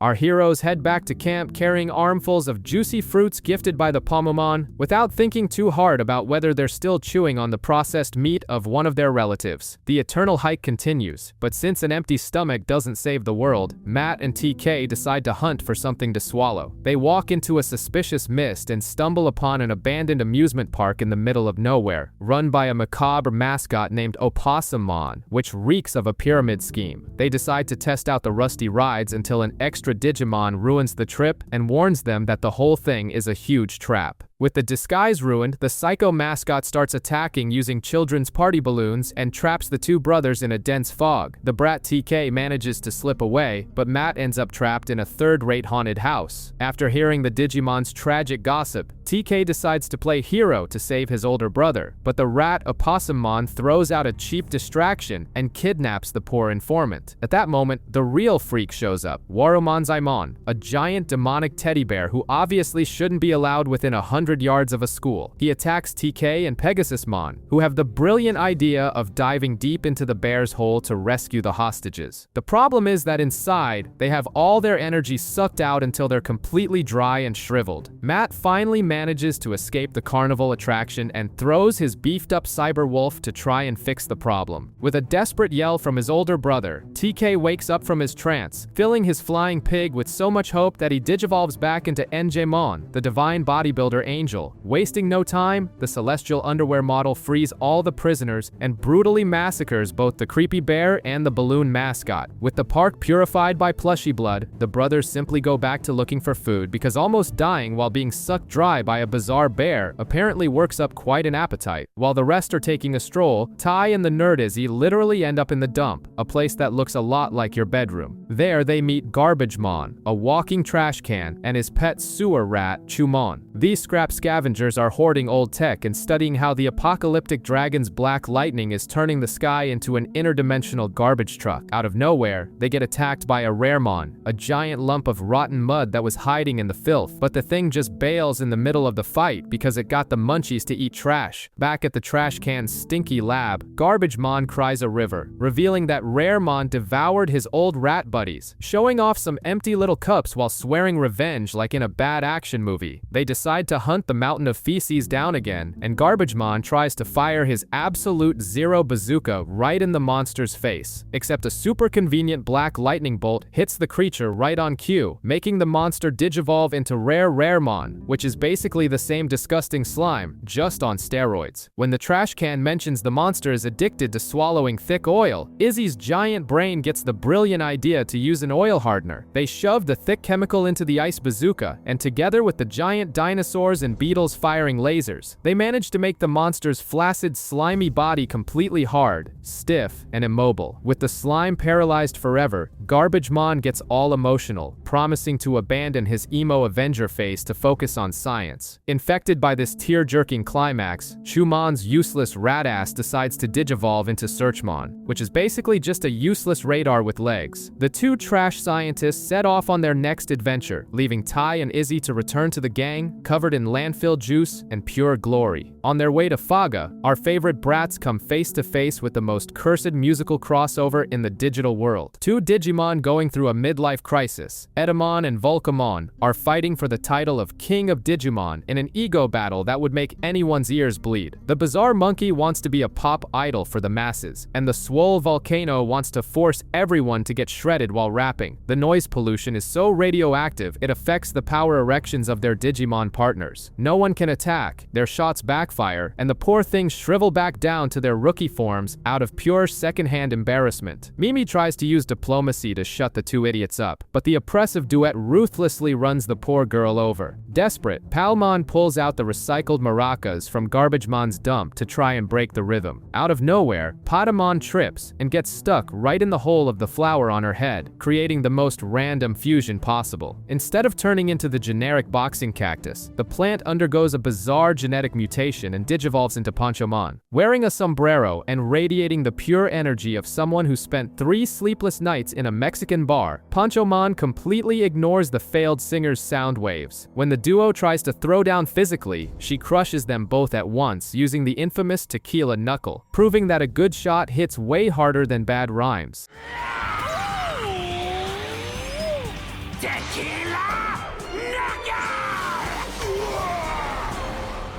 Totally humiliated and probably hungover, Edamon and Volcamon beg to be the Mexican plant's partners and hand the crown over to her on a silver platter. With the freak show cancelled and the partners finally able to keep their forms stiff, the computer nerd digs through the garbage man's flash drive, cross-references the data with Gatomon's amnesia, and uncovers a chewed-up map to make the gang's trip easier. Thinking they'd finally get a minute of peace away from sweaty battles, the group decides to chill in a random forest, only to discover they're riding on the back of a gigantic Petaldramon before they can process that this walking mountain of weed is alive. A swarm of black insects worthy of a dengue outbreak attacks the place. The team temporarily shoos the pests away, and the giant salad starts moving. Palmon and Gatomon fanboy hard over the beast, revealing he's a living legend in the digital world. They stumble upon a Muchomon and 2 feathery blobs called Puamon, who cry as they explain how the bugs destroyed their home, and now the mutant forest is on a blind quest for revenge. The Girl of Light decides to stick her nose where it doesn't belong and offers to help. The Leaf Dragon says thanks by throwing up food and meds for the team to enjoy. The peace lasts exactly 2 seconds until the bugs come back out for blood, now led by Antmon, a freak of rotten branches that isolates Petaldramon from the main group. What the piece of firewood doesn't know is that Kari and Gatomon are still hitching a ride, hiding on Commandomon. The green giant spits the girls out to safety and goes in for a brutal fistfight, but gets a humiliating beatdown and ends up completely impaled by Antmon. Seeing the pet monster turned into a vegan kebab, Kari cries enough to make Gatomon glow and digivolve into Anjoomon. The angel descends from the heavens to give Petaldramon a divine buff, but he decides the best combat tactic is self-extermination. The Leaf Dragon heroically sacrifices himself, dragging Antmon to the grave with him, and turning them both into a gigantic explosion of organic fertilizer, which magically sprouts into a brand new forest to house the homeless. Out of nowhere, our lost slackers stumble upon a racing circuit in the middle of the digital nowhere and find Machmon, a motorized cyborg cosplaying as Fast and Furious. Seeing the thing revving up all by itself, Gabumon feels the testosterone kick in and decides he needs to drag race. But in the middle of the race against Garurumon, Machmon's engine chokes on pure murderous rage, and he tries to crush his opponent, making Gatomon remember that this track was used for illegal death races. When the hot-headed racer loses control and goes face first into the wall, Garurumon uses his own furry body as a bumper and breaks himself to pieces to save the lunatic. In the mechanic's garage, Machmon apologizes for the psychotic breakdown, admitting he's the current reigning champ around these parts, but old habits of trying to murder the competition die hard. Gabumon, with his insufferable good boy complex, demands a clean rematch, based strictly on speed and without the dirty tricks that made the sport interesting. The official race begins complete with a cheerleading squad, Joe narrating like a frustrated radio host, and Tai waving the flag on top of the bus dog. The piece lasts absolutely no time at all. Machmon snaps again on the track, only this time he begs Matt and Garurumon to dodge, whining that he's not in control of his own chassis. The laptop kid scans the problem and discovers a disgusting Parasimon is shoved inside the engine controlling the poor guy. Wanting to play the martyr, Machmon decides to crash head-on to commit suicide and take the parasite to hell with him. Matt refuses to let the machine blow up and makes his partner turn into Were Garurumon in Centaur Archer mode, but the parasite easily tanks the damage. Fueled by sheer stubbornness hitting its limit, the wolf gets an icy metal upgrade, digivolves into Metal Garurumon, annihilates the miserable pest with a single lethal attack, and saves the junkyard racer. With no more worms in the engine, they finish the clean race, cheers, while the useless peanut gallery screams in the stands. As the chaotic daycare heads toward their final destination, Vedamon's alien cultists decide it's time to play dirty and launch Sakakumon, a geometric abomination made of giant glowing balls. Wasting no time, one of these massive spheres swallows Tai, Matt, Izzy, and TK, along with their pets all at once, leaving the girls and Joe on the outside watching the worst abduction in history. Inside the weird ball, the kids are forced to play house with cheap copies of the villains they've already killed, but the main course is saved for TK and his swole angel, who clash with a ghost of Devimon. The emo demon starts using psychological terror, trying to penetrate deep into Enjamon's mind with his dark corruption, whispering in his ear that these children are a mistake, just like you when your mom opened her pregnancy test results. Meanwhile, on the outside, the remains of the group try to hit the flying ball, but the sphere has the perfect return policy and simply spits all their attacks right back in their faces.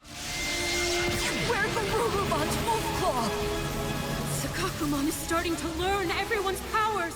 Back in captivity, Devimon almost manages to dominate the angel's body, but TK refuses to run away and decides to rub his hope right in the darkness's face. This little motivational push makes the angel break his chains and digivolve into Magna Enjamon, earning a stylish priest hat and enough wings for a carnival parade. With a single strike, the new angel rips the fake Devimon apart and explodes the ball from the inside out, sneezing the prisoners out onto the battlefield. Sakakumon, realizing it messed with the wrong crowd, gathers its spherical pieces and sneaks away, leaving the big-headed aliens fully aware that they underestimated the strength of these pests. Even free, Magna Enjamon promises the enemy's Echo that he's going to punch so much hope into him that there won't be any room left for darkness. The endless walk forces the gang to camp for the night, but Tai and his pet dinosaur decide to take a midnight stroll looking for Joe, who apparently disappeared to be useless somewhere else. They hear pathetic screams and find a school water fountain out in the woods guarded by a Noemon, a crippled scarecrow who explains how two neighborhood gangs are fighting over the plumbing and kidnapped his friends. Noemon leads Tai to Joe's captivity, while Agumon goes to save the furry seal. The scarecrow explains that the fountain was a normal well until a black lightning bolt turned everything into an earthly spring, and that during the petty turf war, he took a beating that ruined his ability to shoot his pointy stick. But since Tai is the protagonist who loves grabbing another man's wood to solve problems, Noemon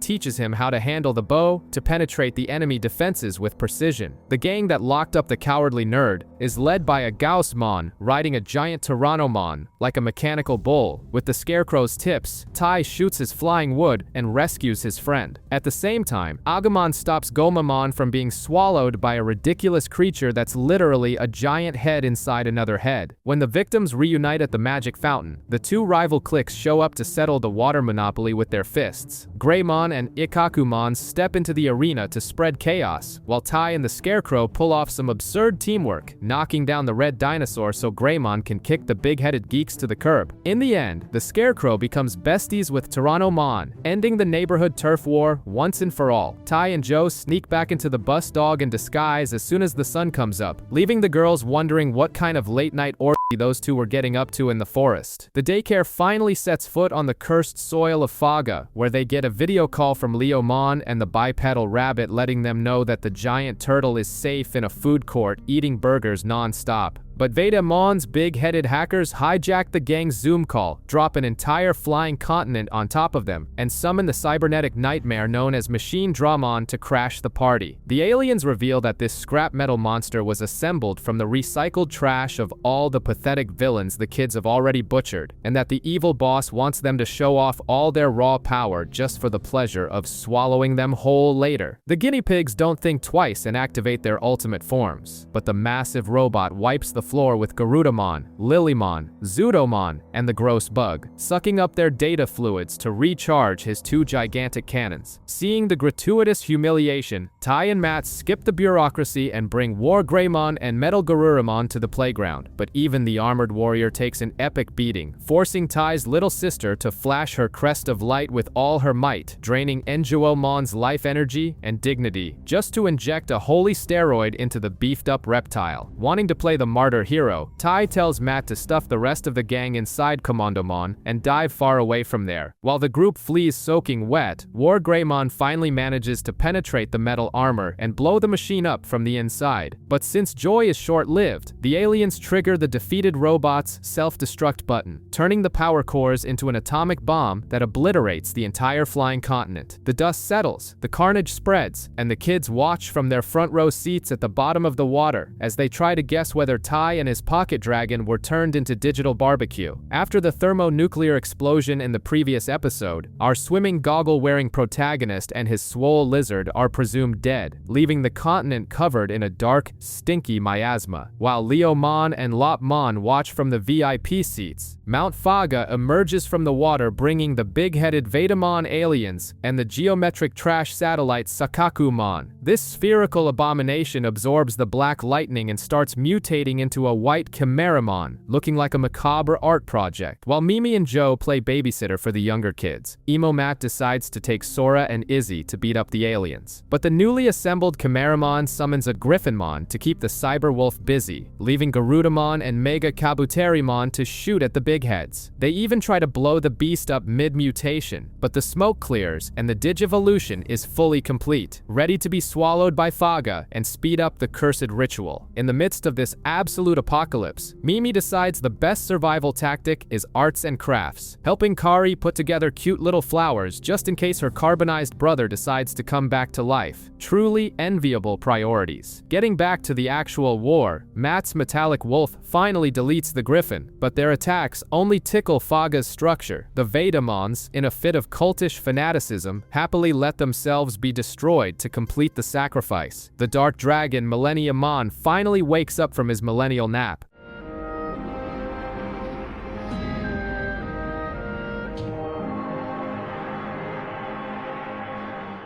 But guess who rises from the ashes stepping out of a pillar of fire, exactly like a generic action movie protagonist? War Greymon himself, alive and kicking. Except the joy lasts exactly 2 seconds, because Millenniumon's purple breath swallows Kari, Joe, TK, Mimi, and their mascots, wiping them off the map for good. The apocalyptic dragon Millenniumon finally gets out of bed to wreak havoc, but our spiky-haired protagonist survived and sends his armored dinosaur to beat the crap out of him. While they trade flying punches, the rest of the useless squad discovers they got swallowed and shoved into a ball of darkness inside the villain's rotting mouth. They're trapped in a space-time vortex while the monster tries to chew them up, just like you trying to crack a hard gumball with your teeth. To prove he's the real deal, Millenniumon spits massive explosions, incinerating everything around him. Matt's cybernetic wolf tries to hold back the walls of the compression sphere, inspiring the other pets to strain uselessly as well. The colossal dragon simply crumples War Greymon and tosses him into an aquatic coffin to drown, while continuing to chew on the kid's cage. But of course, the plot armor wouldn't let it end there. The crests start glowing out of nowhere. The armored lizard gets a watery second wind and lands a beautiful uppercut on the villain's jaw, forcing him to spit out the ball of victims. At that moment, the group's angels decide to stop holding back and digivolve into their shiny divine final forms, Goldramon and Magnadramon. These two celestial dragons vomit holy fire, destroy the villain's cannons, and lay the smackdown to ground the monster. Feeling deeply humiliated, Millenniumon does what every OP boss does and enters his second phase, digivolving into Zed Millenniummon. He starts cracking the whole world open with volcanoes, but the energy of friendship kicks in again. Absolutely every extra they met along the way sends positive energy to the sky, charging up War Greymon's giant fireball just like a certain Japanese monkey alien's technique. With a little power push from the divine dragons, the colossal strike hits dead on and disintegrates the supreme villain from existence. The sun shines again, and the brats pose for the camera laughing after almost turning into dog food. After literally stopping the apocalypse last week, the gang is chilling when the walking trash can Garbage Mon calls our red-headed nerd's laptop to talk about a mystery in the middle of nowhere. They hitch a ride on the back of the giant dog Commandomon to a bizarre tree stuffed with technological scrap, meeting Wisemon, who is basically the walking Wikipedia of this world. Apparently, a bunch of virtual critters turned into bookworms and set up an underground base to study data. In the core of the tree, they find giant stone slabs engraved with their own crests. The caped wizard explains that these symbols are the only thing standing in the way of a destructive anomaly, but they haven't read the full terms of service yet to solve the riddle. When the kids rub their devices on the stones, things glow, proving that these irresponsible teenagers are the universe's only hope against something called the Great Catastrophe. And the best part is finding out that the missiles, falling space stations, and previous demons were just the teaser trailer for this complete disaster. Deep down in the digital dark web, the space freak Nagamon wakes up, catches the gossip, and sends some soundbirds to drop an obese virus named Bertmon into the tree. This gross pink blob starts swallowing vital data and grows with every bite, looking like an out-of-control mukbang influencer. When the digital partners try to attack, the monster simply opens its mouth and swallows all the fire and missiles, getting even fatter off the energy.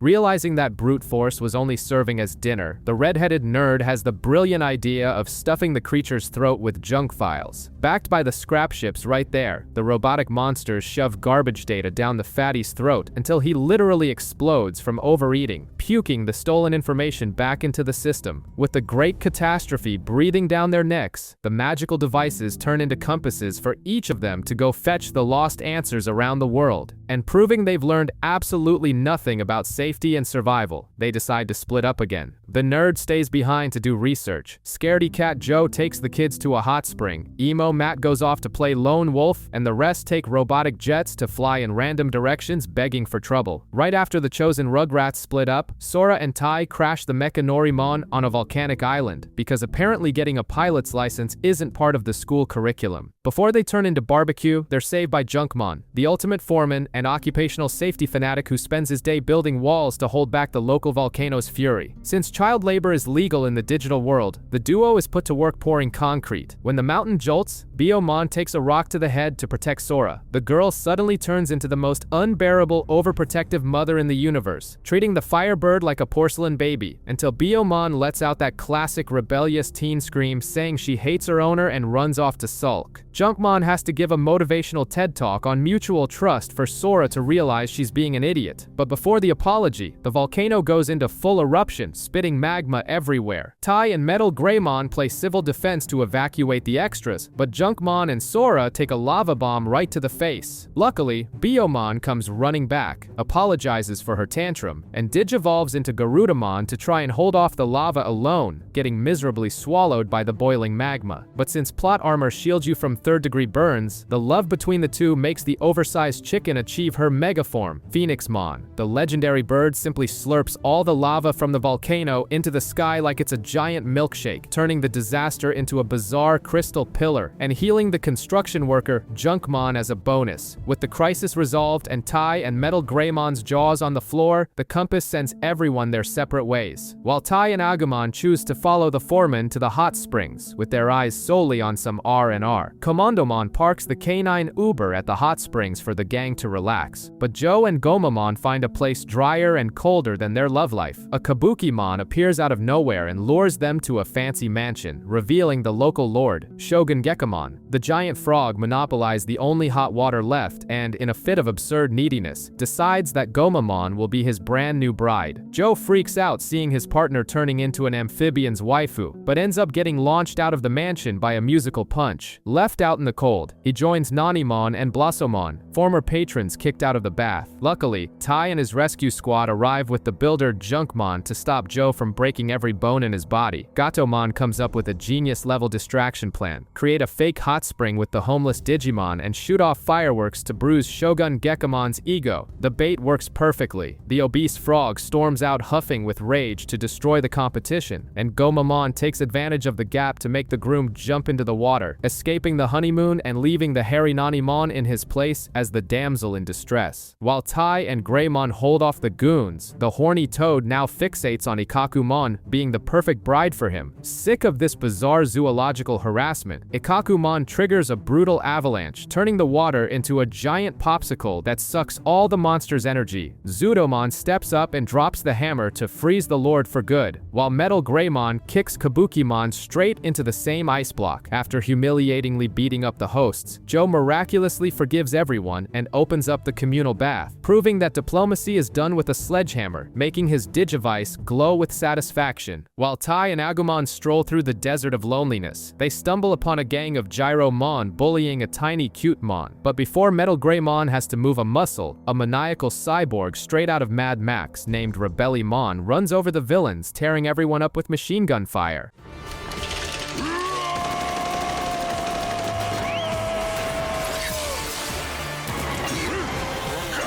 Dripping with testosterone, he tries to slice up Metal Greymon right after, but has a mental breakdown with flashbacks of Ogremon getting beaten by Greymon in the past, and runs away asking for personal space. Cutemon shelters the duo in his crib, and explains that the edgy biker has a sick addiction to getting beat up by stronger folks around the area. It doesn't take long for the cowardly Gyromon to return with a troop of wild Boarmon pigs to crush Rebellymon. Tai and Greymon enter the dogfight to pulverize the boars with fire and brute force, making Gyromon bolt again. The pink rabbit patches up the giant cyborg's scratches, but peace lasts exactly 3 seconds. Boltmon, the buffed-up mega-level Frankenstein who had already thrashed Rebellymon before, shows up to finish the job. He flattens the biker into the dirt and almost steps on Cutemon like a disgusting bug, which awakens the cyborg's protective fury. After a quick bandage fix, Rebellymon launches a missile right into the giant's face, making Boltmon's own axe boomerang straight into his chest, ripping open the villain's core in a glorious display of cybernetic gore. Wasting no time, Rebellymon crushes the enemy's arm and punches the exposed hole to shreds, erasing the Mega from existence. At the end of the massacre, Rebellymon adopts the pink rabbit as his pet healer keychain and drives off, dropping the classic line about keeping moving forward. Tai and Agumon look at the metal ring on the guy's horn and play dumb, even though it's absurdly obvious that the psychopathic cyborg is a recycled Ogremon acting like the most predictable and dramatic anti-hero in the digital world. Mimi and Palmon return to the Tanimon village thinking they'll be treated like goddesses of an exotic cult, but run face first into a military boot camp run by a sadistic old lady named Babamon. The senior citizen is training the plants, and even some bruisers like Tuskmon, and with zero respect for royalty, she renames the human protagonist Mimimon, throwing the two of them into a daily schedule worthy of medieval torture. The preppy girl almost taps out and decides to quit, but the old man Digimon shows up to spill the tea that the school's former star student bailed after hitting mega level. The next day, Mophead Tai and his hungry lizard also decide to play full-time students, which helps the pedagogical chaos absolutely zero. Only on the third day does Mimi finally manage to hit a cardboard target, earning a minimal nod of approval from the mummy. Peace lasts less than a paycheck because the rebel student returns. Bancho Mamemon, the beefed-up bully who dropped out, invades the school with his gang of vandalizing balls. Mimimon, full of authority she doesn't have, gives the juvenile delinquent a monumental scolding and stamps a giant 0 on his forehead. The rebel loses it and resorts to physical violence, but the harmony between the girl and her pet plant reaches its peak. Lilymon channels her school hatred and ascends to her megaform, Rosemon, a botanical dominatrix queen who beats up the thug using her forbidden temptation. After getting smacked around by flowers, the bully lowers his head and begs to come back for remedial classes. Tai and old man Digimon sweep the rest of the spherical trash out. Babamon hands the hard-earned diploma to the preppy plant, and the Digivice flashes brilliantly to validate the crest of sincerity, proving to Izzy back at the data tree that suffering academic bullying actually yields results. Edgy blonde Matt and his furry partner decide to camp out in the middle of nowhere to solve the riddle of the crest of friendship, but their beauty sleep is rudely interrupted by a nightmare and a purple mist smelling of corpses. Out of nowhere, Zanbamon appears riding his ghost horse demanding heads. A trio of secondary Digimon tries to play hero, but the deadly centaur slices the bear and the monkey like deli meat, leaving the useless Strabimon to cry over his newfound orphan trauma. Matt and Garurumon grab the pup by the scruff before he becomes chopped dog food and make a cowardly retreat until the sun comes up and the samurai vampire fades into the shadows. At the refugee camp run by a white Bigfoot, they discover that Zanbamon is wiping out the villages blindly. Matt, wanting to play savior of the homeland, goes back at night to throw hands with the apparition, even shooting lasers everywhere in Garurumon's Sagittarius mode. The enemy doesn't even feel a tickle. Tai and Metal Greymon pop out of nowhere to metal, both pull out their megaforms and take a synchronized cosmic beating, saved solely because the sun came up again, and Zanbamon needs his beauty sleep. Computer nerd Izzy dumps the villain's data in the chat, and Strabimon guides the group to an empty lot where they dig up a rusty piece of iron that was once a sacred sword. When the clock strikes midnight, Tai serves as a punching bag until Matt arrives, swinging the scrap metal, but Zanbamon breaks the rotten blade in 2 seconds, leaving the blonde kid looking like a complete fool, except sheer stubbornness and the inexplicable power of friendship pumps steroids into the shattered sword, forcing the werewolf to achieve a shiny new megaform, Garurumon.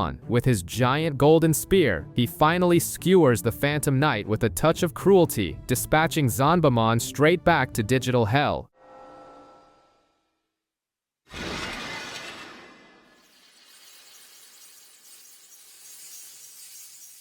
The crest glows, confirming that the edgelord learned the value of teamwork, and Strabimon promises to man up to protect the surviving extras. The irresponsible Mophead and his lizard mascot are chilling on a scenic flight funded by giant bees, while video calling the rest of the cast, who are splurging at a hot spring or rotting in a data tree. But the tranquility plummets when the sky vomits storm clouds and a colossal, bizarre eye tears across the horizon, abducting the duo straight into a space kidnapping ship. They wake up locked away and surrounded by creepy Argomons from the cargo ship incident. The monsters make it clear they didn't come to trade punches, but to aggressively proselytize in the name of their invisible master. To make the experience as traumatic as possible, the floating creatures lock the boy up and toss Agumon into a maze infested with dozens of cheap knockoffs of the protagonist. The kidnapper's sadistic little game involves guessing which kid is the real one before time runs out, and every time the dinosaur unties the wrong copy, the fake Tai explodes right in his face like a cardboard suicide bomber. Taking explosions to the snout with every deduction error, Agumon falls into sheer desperate panic. Unable to think straight, he decides to summon the only thing his partner knows: reckless, brute force courage. Giving up on caution, the beast annihilates the entire horde of explosive clones head-on and rescues the original piece of human meat. With no time for PTSD therapy, the dinosaur chain digivolves, steamrolling through his stages until he becomes War Greymon and eats the entire army of biological eyes for dinner with a confined apocalyptic bombardment. The leader of the freaks survives via plot armor, spits out a macabre monologue warning that the great catastrophe is on its way to wipe everyone off the map, and evaporates into thin air to send the failure report to the evil CEO. The mophead breathlessly calls the laptop kid, who connects the dots and realizes that the apocalyptic nuclear missile from dozens of episodes ago was literally just the intro to the tragedy. The leader tells everyone to put on their safety diapers, because the great catastrophe has officially moved from conspiracy theory to reality. Kari and TK ride on the back of the giant dog Commandomon to the forest that sprouted from Pataldramon's corpse, only to find out the place has become a giant daycare for Digi-eggs. When Kari notices that one of the eggs is colder than her ex's heart, she decides to play human incubator and wraps her own sweaty bandana around the shell to warm the child. Tai and his pet lizard pop up out of nowhere to ruin the peace, while the holy cat, Gatomon, senses an evil vibe in the bushes and decides to investigate, being greeted by a gang of bedsheet ghosts called Soulmon, who are freezing the forest and stopping the babies from hatching. Like a true crisis manager, Gatomon tells Tai and the others to shove all the eggs into the fluffy bus and bails with Kari to hunt down the ghost mafia boss. They run headfirst into Skullbalukimon, a hideous walking fossil that's destroying the entire forest. Kari gets highly offended by the deforestation, and Gatomon immediately digivolves into Enjuomon, thinking she's going to solve everything with a single slap. But her light attacks do zero damage to the beast's carcass. The little ghost sees the chance to grab and immobilize the angel, leaving her completely tied up and exposed for the boss to finish the job. When the fossil charges straight for the nest holding Kari's pet egg, the girl's desperate urge to play helicopter mom makes the egg crack, releasing a baby plant called Neokimon that's born already wearing her grubby bandana. This botanical miracle makes Kari's crest of light glow, injecting divine steroids into Enjeomon. She simply summons the phantom of her extreme form, Ophanimon, who crushes the fossil with humiliating ease, purifying him and all the ghosts back into harmless little digi-eggs so the forest can keep growing in peace. Resident nerd Izzy and his talking mosquito Tentomon return to the site of an old battle and run into Tai and Agumon, who are completely oblivious to the fact that a pint-sized cyborg named Datamon is stalking them under the mind control of a noisy little bird. The guy decides to play a game of Saw, challenging the nerd to prove who the true master of knowledge is. He reveals he's kidnapped the giant whale Waymon and will feed her to the monstrous Grand Kuwagamon if Izzy doesn't solve his riddles in a measly 30 minutes. Right on the first puzzle, Izzy's logic slips, and the punishment comes swiftly, with Tai being magically abducted. Datamon warns that every mistake will result in a captured friend turned into a useless walking flash drive just like him. Under pressure, Izzy swallows hard and nails the second riddle perfectly, but burns half his time in the process. In desperation, he tries to brute force the final puzzle, which obviously goes south, getting Agumon sucked into captivity as well. As if the intellectual humiliation wasn't enough, Datamon chucks virus grenades to obliterate Izzy for good, but the giant mosquito saves him, drops a motivational speech worthy of an internet life coach, and Izzy begs for one last chance with only 5 minutes on the clock. With turbo mode activated, Tentomon digivolves to Mega Kabuterimon to rush to the whale, but takes a depressing beating from Grand Kuwagamon along the way. That's when the epiphany hits Izzy right in the face, making his crest of knowledge glow and forcing the ultimate evolution to Hercules Kabuterimon.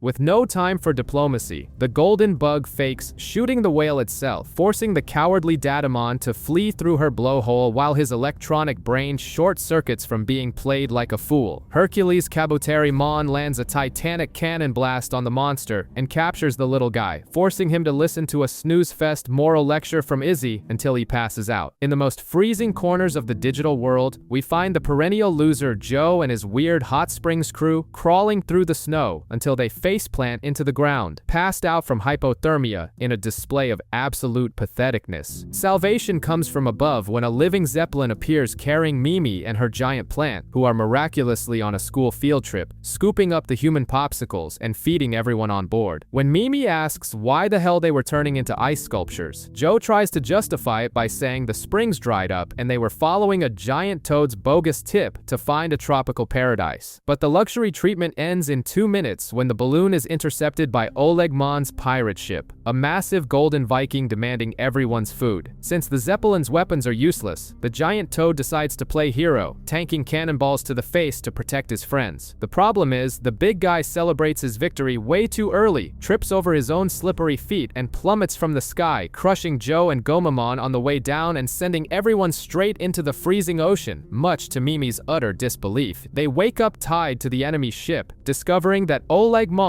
is using the clumsy toad as a hostage to extort the Zeppelin's snacks, seeing as his crew of beggar pirates is literally starving to death after their own island turned to dust. Smelling plot armor in the air, Joe challenges the Viking captain. Olegmon laughs in the face of danger, tanking Zudomon's weak hits and warning he just wants everyone's lunch, but his ego gets crushed when Joe's crest glows and Zudomon hits his megaform, turning into the furry colossus Vikemon. He simply flattens the tin can pirate and wrecks the entire ship, forcing the coward to cry uncle before Joe humiliates the guy by towing their broken bathtub all the way to warm land. Tai and Agumon continue their backpacking trip and bump into Leomon and Eldradimon again. The problem is that the colossal turtle is trying to climb a hill to get back to the cloud continent, but his rear end is too heavy for gravity to cooperate. TK and Patamon are there sweating bullets, and soon a bunch of useless extras like Elecmon, Harpymon, and Monzaimon join in to push the shelled monster, in a scene of collective effort that would make any PE teacher cry with pride. The incline is so absurd that moving the beast seems like a pipe dream. Then Gravamon, the resident inspector of other people's failures, floats by to rub it in TK's face that their work is more useless than a December diet, justifying his bad mood because Millenniumon destroyed his home in the past. The kid delivers that cliché anime speech about hope, which completely fails to convince the traumatized villain, but gets the other Digimon to keep pushing the obese turtle. Obviously, the beast slips and threatens to slide down the hill, flattening everyone like pancakes, until Gravamon himself decides to stop being an edgelord and helps hold the line. Enjimon gets a divine upgrade to Magna Enjimon, summons Seraphimon's spirit for half a second, and simply glues glowing wings onto Eldradimon's back, because the logical solution for a reptile with the weight of a continent is to pump it full of celestial Red Bull so it can fly. The beast takes off safely and reaches the top. TK finally unlocks the mystery of his crest of hope, leaving Tai looking like an idiot as he realizes his Digivice serves only as a rideshare app to solve everyone else's psychological trauma before taking care of his own evolution. Tai and Agumon reunite with Sora and Biyomon playing Happy Farm with Junkmon, who is still trying to force his workplace safety motto onto a bunch of farmer Digimon led by the airheaded Nemon. While trying to remove a giant stump to expand the plantation, they accidentally wake up the neighborhood's ancient security guard, a mystical clay toilet named Shakumon, who immediately freaks out and starts destroying everything.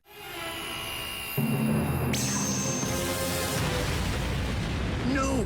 Why would it attack our precious village? Everyone evacuate! Metal Greymon and Garudamon try to tame the beast, but take a beating until the jewel on the creature's chest glows, forcing it into a temporary nap. Sora and her pink chicken find a tiny statue, touch it, and pass out from emotion, receiving a vision of Shakumon uselessly fighting a horde of ugly bats in the past. The clay beast wakes up again to continue its rampage while getting beaten up by War Greymon, as Nemon tries to pray for it to stop. Sora has another hallucination revealing that some baby monsters named Kyupimon locked Shakumon in a vault to save his life, but ended up kicking the bucket in the process. Sora decides that the best diplomacy tactic is to jump in front of War Greymon's nuclear attack to protect the giant jar. This act of sheer stupidity magically solves the riddle of her crest of love, making Garudamon digivolve into the supreme fire chicken, Phoenixmon. She uses her peaceful power to slap Shakumon in the face with the harsh truth that all his cute friends are already space fertilizer. The giant beast bursts into tears, squirting water all over its clay face, accepts the guilt it carries, and decides to become a luxury scarecrow to defend the farmers, while Tai and Sora bail before anyone asks them to weed a lot. The crew arrives at a bizarre castle where a Nightmon opens the door like an underpaid doorman, but before they can wipe their feet on the mat, Valkyriemon's spirit appears and decides to welcome them by shoving a giant sword straight into Tai's guts. The kid is thrown into a delirium, waking up alone in some dead woods under a blood-red moon, caught in a massive bad trip. Soon he bumps into a furry Botamon running away from a green, aggressive Gobblimon. Tai saves the little black furball, recognizes a bird from his near-death hallucination, and is forced to dive into a river to escape. However, they soon find themselves relentlessly pursued by a hungry Seadramon that simply refuses to give up trying to devour them. When Botamon wakes the boy on the riverbank, they try to follow the gossipy bird but get cornered by two Alomon looking for some human barbecue. Showing he has the survival instincts of a traffic cone, Tai orders the furball to spit soap bubbles at him to try and tank a dinosaur's flames. When they're cornered again, the kid tells the critter to run and decides to act as dead bait. This suicidal stupidity is classified by the magic universe as the purest courage. Botamon ignores the laws of biology, skips all the stages, and digivolves straight into Greymon, vaporizing the dinosaur with a single blow and shattering the ghost sword that was still lodged in Tai. Suddenly, he pops back in one piece in Valkyramon's room, who spits a history book in the kid's face, revealing that War Greymon and Metal Garurumon fused into Omnimon in the ancient war to shred Zed Millenniummon, and that Tai's heart muscle is the key to stopping the great catastrophe. The kid blinks back to the real world, with the crest of courage beeping on his Digivice, in desperate need of therapy to process the fact that he was just impaled by a tutorial shaped like an angel. TK and Patamon receive a bizarre vision from the late Devimon warning them about the great catastrophe, revealing that it was exactly this event that fried his brain and turned him into the freaks we saw earlier. Snapping out of this psychedelic trip, the kids reunite with Kari and Gatomon and rush back to the Tree of Information, which apparently has the worst security system in the world, since Wisemon and Garbagemon are begging for help. A flock of Soundbirdmon invaded the place and brainwashed the Mechanorimon, forcing the machines to work as free IT support. Once there, the crest room is intact, but the boombox birds decide to fuse and turn into Ghoulmon, a beast so ugly it's described as the very herald of annihilation. Meanwhile, the rest of the birds spread terror across the entire digital world, making irrelevant extras and old friends like Leomon watch in shock, crossing their fingers that our protagonists will actually do something. Ghoulmon tries decides to smash the crest stones but takes a barrier to the face from Magna Enjimon, Enjoamon, and War Greymon. That's when TK and Kari activate their crests of hope and light, proving that angelic favoritism reigns supreme. Magna Enjimon becomes Seraphimon, and Enjivomon finally embraces divine puberty, turning into Ophanimon. Seraphimon cancels the monstrosity's attack in a humiliating fashion, and Ophanimon delivers the finishing blow, deleting the winged disaster and its damn birds all at once.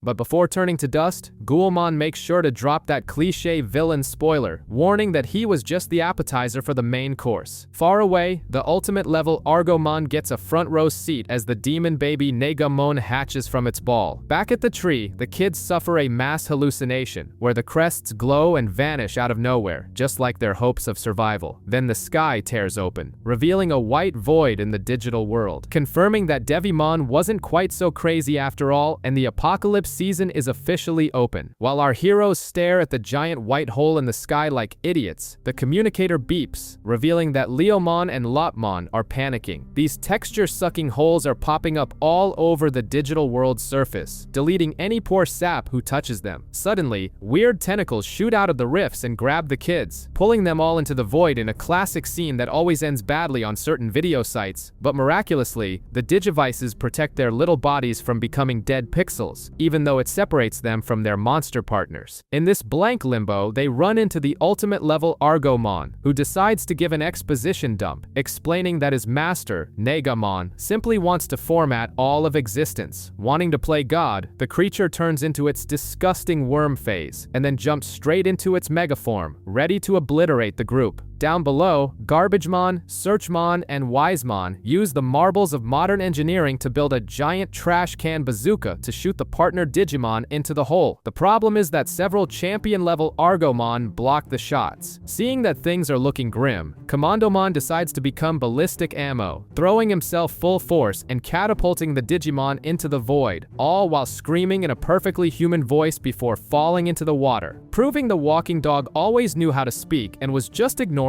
everyone this whole time. In the void, the group reunites, and Agumon and Gabumon pull that quick upgrade to Greymon and Garurumon, butchering the enemy security and freeing the kids. From there, it's utter chaos. All the Digimon level up to champion, then ultimate, and finally mega, ripping the gigantic Argomon from the inside out. Phoenixmon, Rosemon, Vikemon, and Hercules Kabuterimon pierce the beast's chest while still mid-evolution, and War Greymon along with Metal Garurumon finish the bloodbath by shattering the villain from the inside of his own ribcage. Despite being turned into mincemeat, Argomon drops a death curse, claiming Negamon is unstoppable, and since it never rains but it pours, the sky in the real world starts to crack too, showing that the universal wipe is gonna reach your house as well. Our protagonists and their max-level partners run wildly toward the floating ball called Negamon. Noticing the home invasion, the villain decides to stop being useless and digivolves into his evolved form, stabbing tentacles into Earth and creating a technological apocalypse that has news anchors begging people to stay away from the spatial anomalies. Ophanimon, Seraphimon, War Greymon, and Metal Garurumon kick the door down to Negamon's core, while the landscaping crew made up of Rosemon, Hercules Kabuterimon, Vikemon, and Phoenixmon chops off tentacles to keep humanity from going down the drain. It seemed like the perfect plan, but Negamon decides to fuse with his own dark bubble and summon his buffed mega form, Abadomon.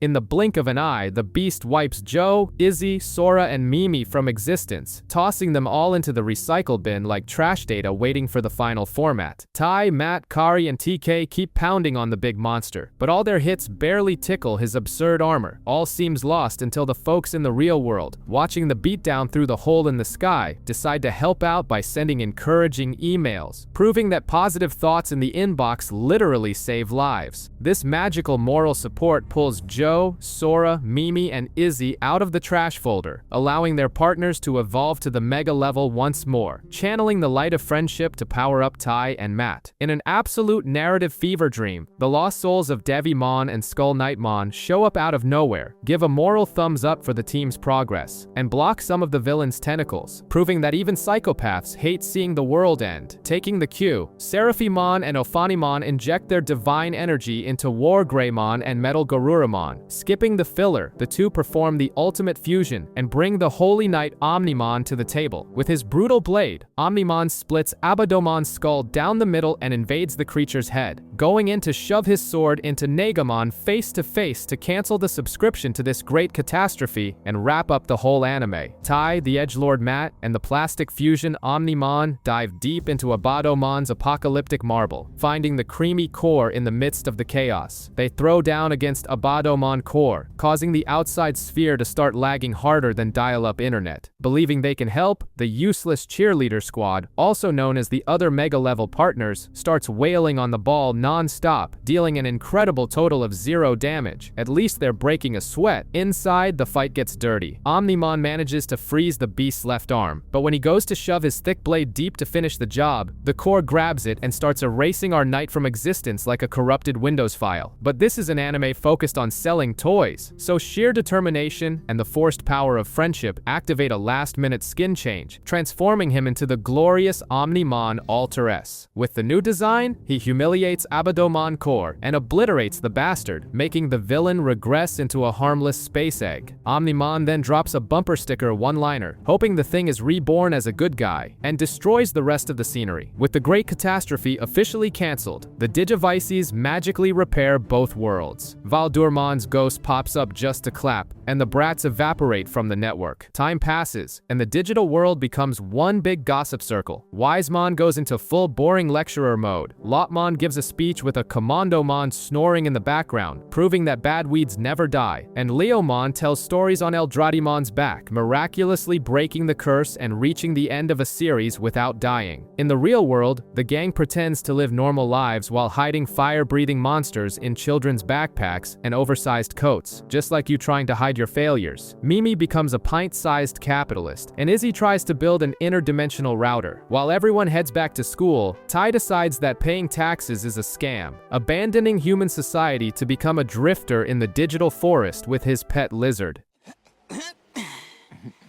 Okie doke. Let's go. Yeah.